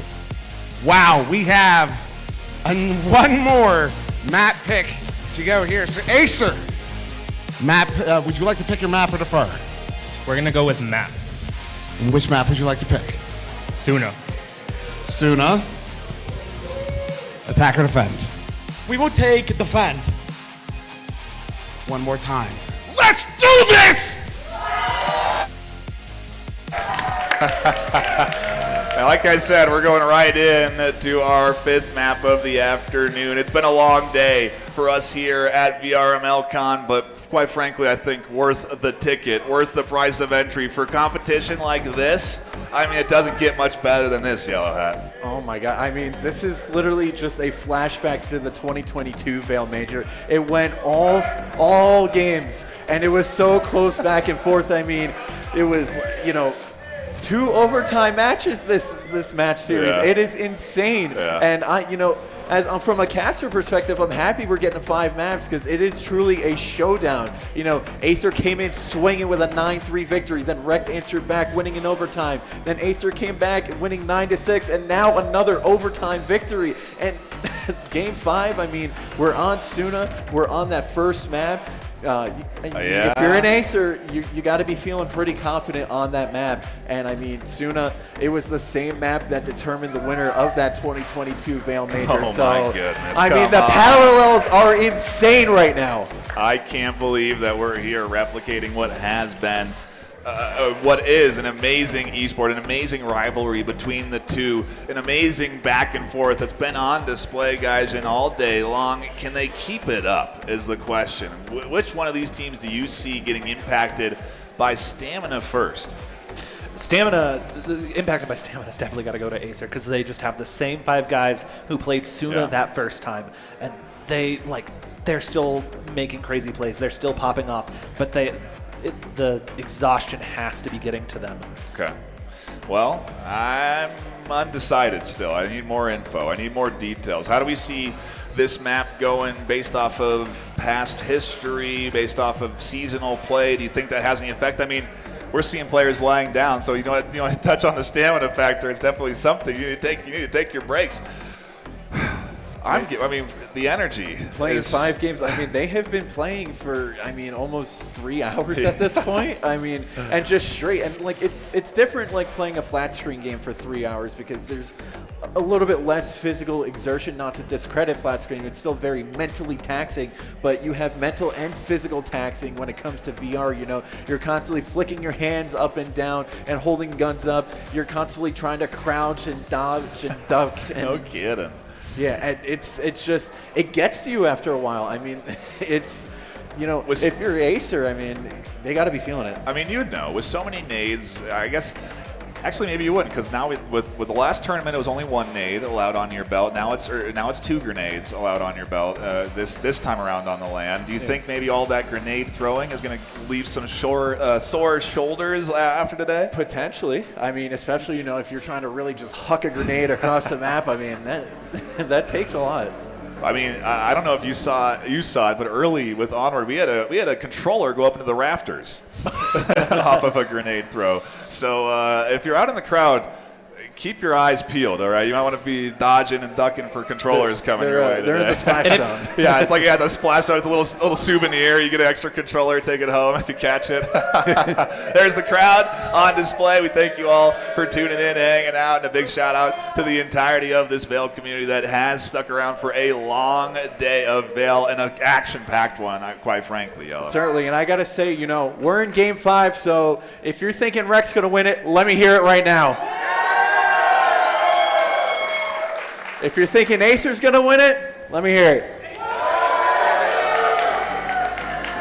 Okay, it looks like we are just about ready to dive into our final map of VRML CON 2024. It's taken 4 to get here, but after this, we are going to have a champion crowned, and it's all going to be decided on Suna, a map that I think definitely leads itself a little bit to the defensive half. I think we touched on that a little bit the last time we were here earlier today, a couple hours ago. Actually, on Suna, it's usually the other way around. Oh, okay. Really? The attackers will usually have a slight advantage, but also it's an aimers map. So depending on who is hitting their shots better, especially after several hours of play, that could just be what decides everything. It comes down to the raw mechanical athletic skill. Yeah, I mean, AESIR, they got to be feeling it right now. I mean, they just lost the last map, and This really is anybody's game, and this pistol round is really going to set the pace. We do see some Muto coming in. Beck picking up the first kill onto Kiwi, picks up a second one onto Saikilo, and that's going to open things up for the AESIR squad there. Nadix picks off one, but gets taken out by Tech9 Jr. Nades come flying in, and it's Basil and Fizz in a 2 versus 3 retake as Basil actually picks up a nade kill, a Hail Mary even. Scanner down, the counter push coming in now, and offense goes to defense. Once that scanner goes down, and Tech9 able to spring a trap onto Basil Maz and Fizz for a double. No, Nero scooping it up on the backside. We can't give credit for the double there. It's just teamwork that brought that together to put REKT up 1-0. Well, AESIR. AESIR, okay, we have the scores swapped. Apologies on the scoreboard there. We'll get that adjusted for you shortly enough. But yeah, it is AESIR now in a 1-0 lead on the attacking half.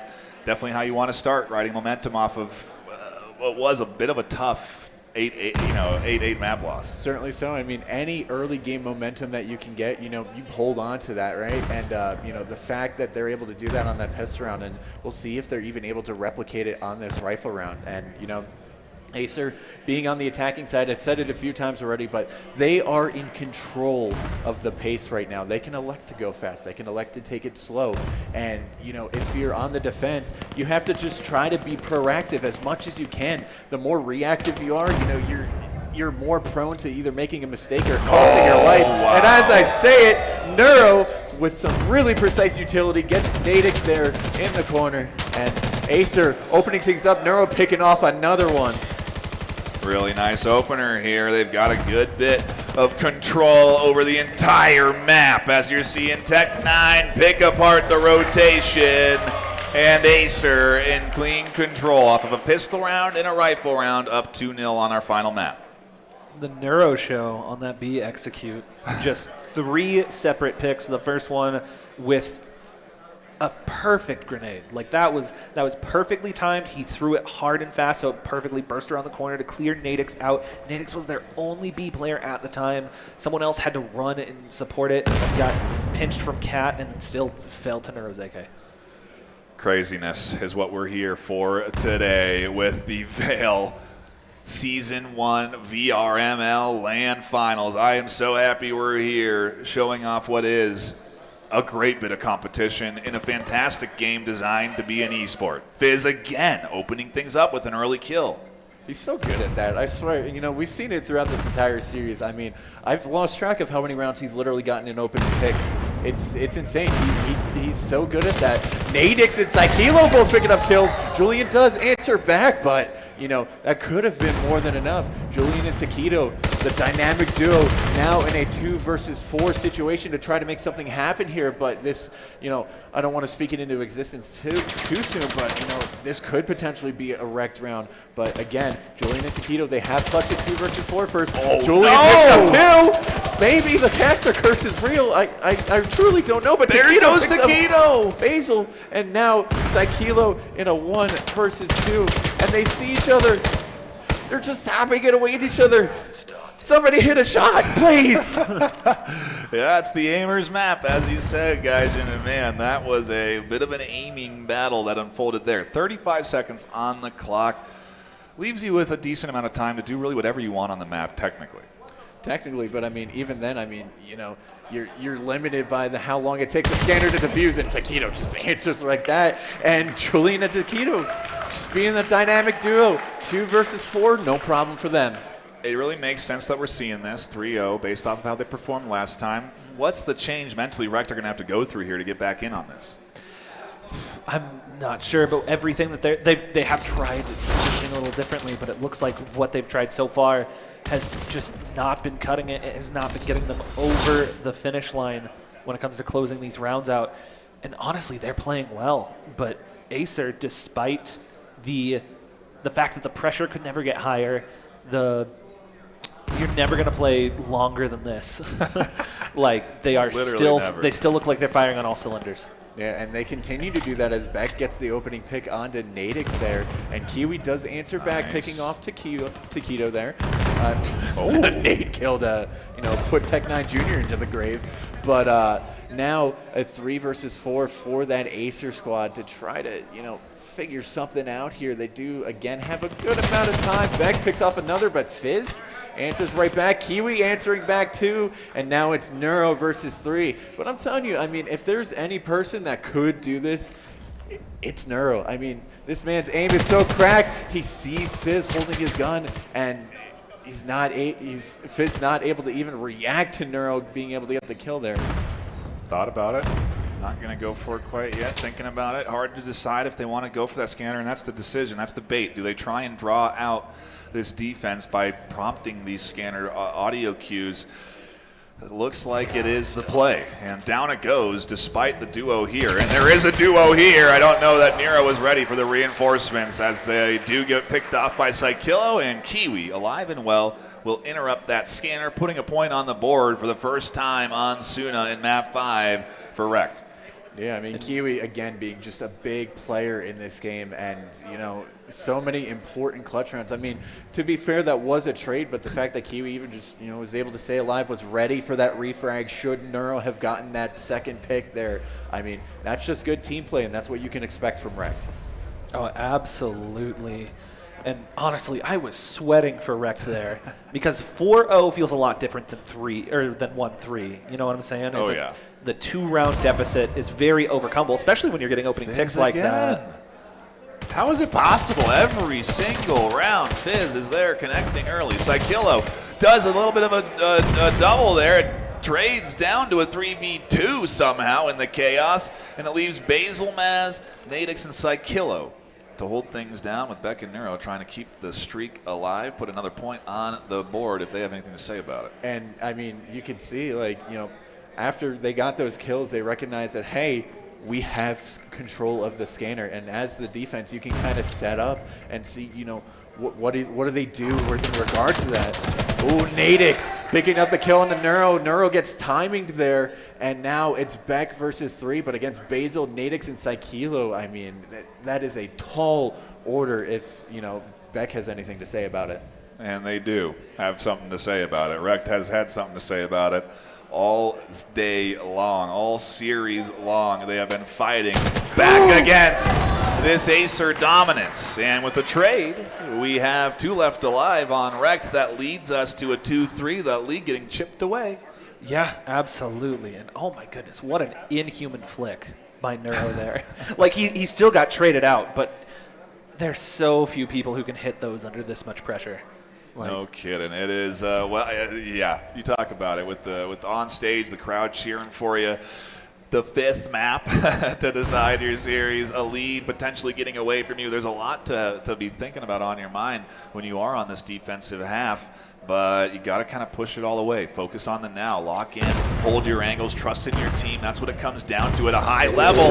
Pick up double kills like this from Kiwi.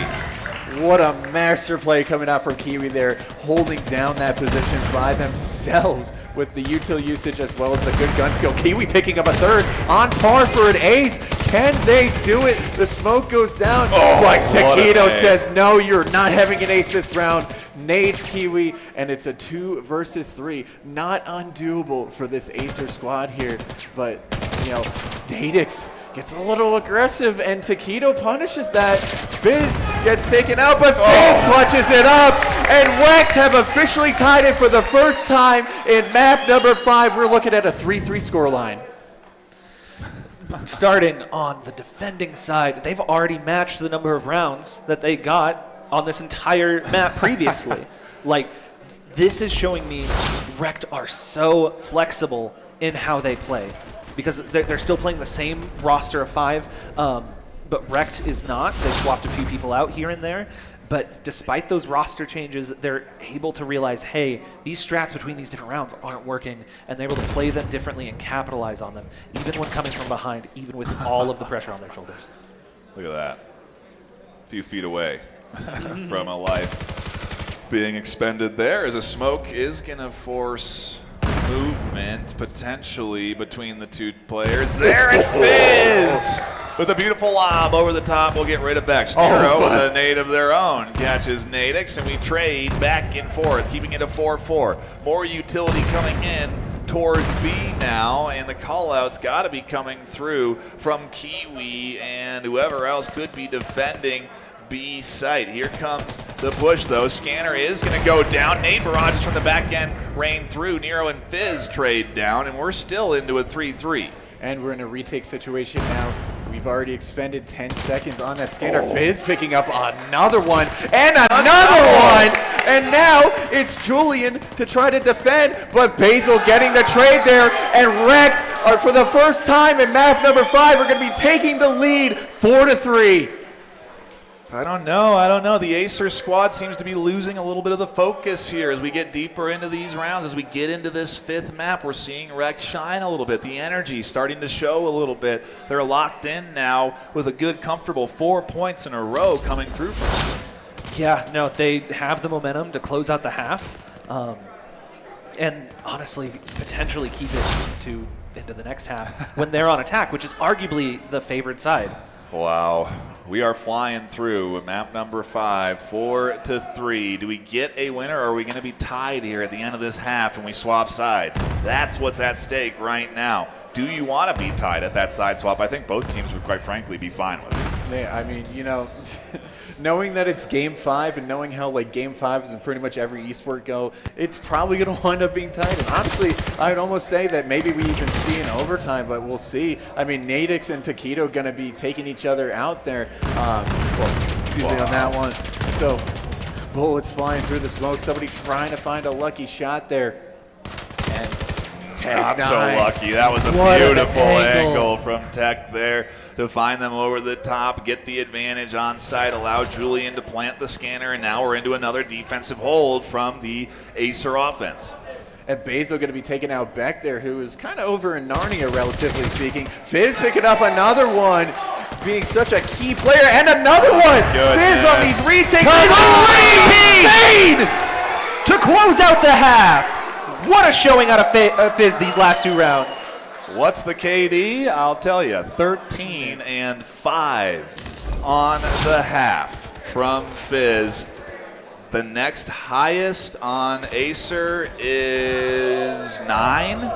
Oh my God, watching this that replay is is insane. Rare to see AESIR at that scoreline. Like, they're here, and it's when it matters most. When VRML CON and the prizing is on the line, the medals, the prestige, the cash is all what they're fighting for here today. They've had a beautiful season. AESIR have been playing fantastic all season long, and they now find themselves in a position where they may start to lose control of this this final map. It'll be interesting to see. I mean, this pistol round is certainly going to set the tempo for the second half. Tech9 does pick up a kill onto Basil and picks up 2. Julian picking up 1, but Kiwi going to be trading out with them. Fizz does pick up a kill onto Beck. Brings it to a 2 versus 3 for the REKT squad, but gets taken out, and Nero with a double headshot there. Answers right back. AESIR picking up their 4th round. Yeah, a reminder there, a little bit of the AESIR squad is actually down right now. They are down 4-5, so I think we'll do a swap on our overlay there to give you the right sides there. But it is now a potential point for us to go to overtime. I hate to keep saying it because I feel like what I do, I invoke it into reality, but maybe I'll say it again. It's time for overtime, maybe? I don't know. if we go to a 3rd overtime in this best of 5, I'm not coming back next year just for my health. Yeah, you'll need a whole year to recover from what is a stellar back and forth as AESIR contend every inch of this series against REKT. The push comes in and a double connecting from Kiwi over the site. This attacking half looking good now as they do get a bit of control. The scanner going down onto B. What's the play for the rest of this defense who now is on the attacking side? Man, I mean, 3 versus 3 retake. It's really going to be coming down to who gets this opening pick. Who, you know, if you're REKT, you kind of just hide up. But Nadix gets all 3. What? Kiwi opens up the round with a double. Nadix closes us out with a triple, and I think that's what he needed, because honestly, like, we're not used to seeing Nadix at this scoreline. Normally he's towards the top of the scoreboard, but the thing is, he's been on this final stage in Suna being the deciding map before, and now his team is just absolutely popping off around him. That one almost, as the nades coming in early, guest nades from the defense, hoping that they find picks and getting a little bit of an advantage off of a long-range nade play as we battle up over side again. Another big push. This time Julian does shut it down. Psychilo quickly fragged, then refragged as a double gets picked up by Beck on the backside. And it looks like it could be AESIR putting up another defensive round on the board. Maybe Nadix will come alive here as they're alone in a 1v4. Yeah, I mean, Nadix, gets one, so brings it to a 1v3. His position now known by the rest of the AESIR squad. Has to try to do something, but Neuro gets the flank right away and shuts that down. They are fighting. AESIR's here. They're not going to let go a consecutive batch of points this afternoon, especially when we're on this 5th map. Yeah, no, they, oh my gosh, they have to fight tooth and nail if they want these last 4 rounds. That's all that stands between them being our Season 1 champions. Oh man, it's close. It's close. We are nearly there as we inch further and further to a winner here. Round and round, every round bringing us closer to knowing who is going to be our VRML CON champion. Here we go into round 12. Yeah, and so Taquito going to be picking up that early pick onto Kiwi there. We do see some early util as well. Sakilo getting a kill, but actually trading with Tech 9. And Fizz getting taken out by Julian there. Julian doing so much work, this entire series. Basil gets taken down. And just like that, AESIR have tied it up. Here we go, tied 6-6, map 5. Let's hear it from the crowd. We're here for a beautiful series. It's nothing but better than this right here. I mean, there isn't anything better than this, right? Honestly, no. That's why I'm not adding anything. It is 6-6. It's our favorite game to tune into here. Our favorite VR esport. VAIL absolutely delivering in its NA finals this afternoon, and both of these teams have come to play plain and simple. Certainly, and I mean, this has been a wild series. Psykilo, he's known for his grenades, and there's an example of it. Psykilo getting a double and a triple, opening things up. Taquito putting an end to that, but Kiwi getting the kill on the Taquito, and now a 1 versus 2. Beck versus Nadix and Kiwi, arguably some of the best shooters on REKT. And Nadix puts it to an end. REKT 2 points away from being crowned champions. It is close, guys. And now you got to wonder, do those nerves start to creep in? The fact that victory is so close, does that actually start to impact you negatively if you're on the REKT side?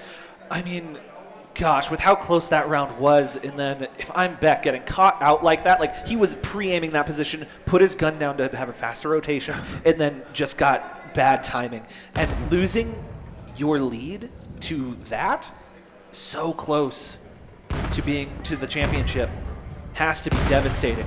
So it's all about who can stay focused, who won't let the pressure get to them, who can rely on their skill and their teammates.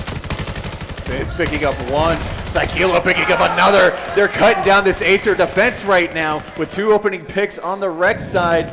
Taquito killing Nadix there, trying to hold it down. Picks off a second one. He's not done just yet. Battling back the entirety of this offense. Fizz finds a double. It's all up to Taquito in a 1v2, who's battling back the bush, and there it is. Fizz stays alive. And we are at match series point even. I mean, season point. Season Championship point. REKT have the opportunity to close it out right now. They have 3 rounds to prove that they deserve to lift that trophy after falling short in Miami 2 years ago. It's Fizz. It's the Fizz show. 17-9 right now. Fizz has dominated the KD scene, the #1 shooter there, and we're hearing AESIR chants, trying to reinvigorate this squad, focus them up for another round, trying to push it to a overtime again. We'll see if it's going to happen as AESIR. There's another opening kill from Psykilo, and he gets a double! Just like that, REKT with a double opening. They are this close. AESIR on their backs against the wall. Nice. Neuro does pick up a kill against Kiwi in this potential last round, and the scanner has gone down. AESIR forced into a retake. Psykilo picks up a third. It is this close. It is a 4 versus 2. Neuro and Taquito, arguably the two best shooters on AESIR to try to keep AESIR in this one. And REKT just have to hold. Nadix picks up one. There it is! And REKT are your 2024 VAIL VRML Season 1 champions! They couldn't close it out 2 years ago. There's the celebration. There it is, the unbelief, the disbelief in the REKT roster. They can't believe they've done it. They deserve this. They started off on the back foot with the largest round differential that we saw throughout the entire series. 3 of these players have been playing this game for years, hoping it would pay off, and they just barely fell short in 2022. But today, they get to lift the trophy. Man, and I gotta say, I know what every single one of those players is feeling right now. It's just pure bliss, soaking in the victory. They were on stage in 2022, couldn't do it, and this time around, they secured it. Ladies and gentlemen, give it up for REKT!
Ladies and gentlemen, we have the VRML CON 2024 Season 1 North American Grand Finalist REKT here. Congratulations to REKT.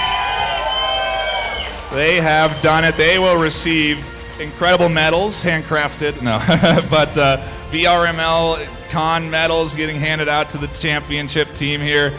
I'll start with, oh yeah, show it off. Show off that medal. I want to start down here with the team captain from REKT. It's been a heck of a journey to get here. You fought over the course of last LAN, and now you are the champion. How does it feel today? Feels amazing. It's retribution for last LAN for sure. Yeah, absolutely. I mean, what is the sensation right now after coming out on top and being the champion, having that medal in your hand? Does it feel like it was worth it? Yeah, it's not like anything else I've done before, that's for sure. It's exciting to see VR taking off like this, yeah. Absolutely. I got to go down the list here of everyone on REKT without stepping on any headsets. How do you feel? I mean, what was it like going into the 5th map? You guys were doing team meetings before. What was the discussion leading up to map 5? Yeah, I mean, we were just, we played Suno once with me as IGL. It didn't work out so well. So, I give Basil all the credit. He did such a great job on Suno IGLing in my stead. Awesome. Well, it worked out. I mean, was there ever a point where you were in those team meetings and concerned that you might not be the champion here today? We know how they play, so we weren't concerned. We're confident. It was probably the best game of VAIL anyone has seen or played. It was just amazing. I got to agree with you there. It's, again, been a long road, a whole season to get here. When you started the season, did you think you'd be on at a convention being interviewed as a champion? No, because the first part, like the beginning of REKT, we almost disbanded basically. Everybody left, and then we came back, so hard, and it was insane. Is this going to keep the team together, you think, for another season? We'll see. All right, and last but not least, I mean, again, congratulations to coming out on top and being the champion. How does it feel? We saw you overcome with emotions. How are you feeling right now to be here on this booth as the champion? I feel great, man. And the only reason why I'm doing this is because of my parents, and they let me spend so much time on these games, and I just thank them so much for that. They're actually right over there. I love y'all. Thank y'all for letting me chase my dreams. Certainly is a dream come true, I imagine, for teams that have been playing around on these LAN stages for a while now. You've got a medal in your hand. How does it feel? It feels great, man. I've been playing VR for almost 6 years, and this is the first one that really mattered. Our team practiced and practiced and practiced for 3 weeks straight just to win this. We did it. That is it for our REKT champions. One more final congratulations to the VRML CON 2024 VAIL champions. Thank you all for hanging out and being here for VRML CON. Now get out.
Testing. Hi, everybody. I'm Chandler. I'm the one you've been talking with the entire time. Unfortunately, I have to tell you, we do have to leave the building very quickly, so please, I know it's unfortunate, but make your way towards the exits, and we will see you all tomorrow. Players, please make sure that you give us all back the Bobo head straps, the batteries, the headsets, everything that you borrowed. Make sure it is returned to that same table where they were distributed from, and take care of that. Any players that are still here, make sure that you also take your headsets with you. And that will do it for us. Thank you all so much for coming. Congratulations, REKT, and we'll see you tomorrow.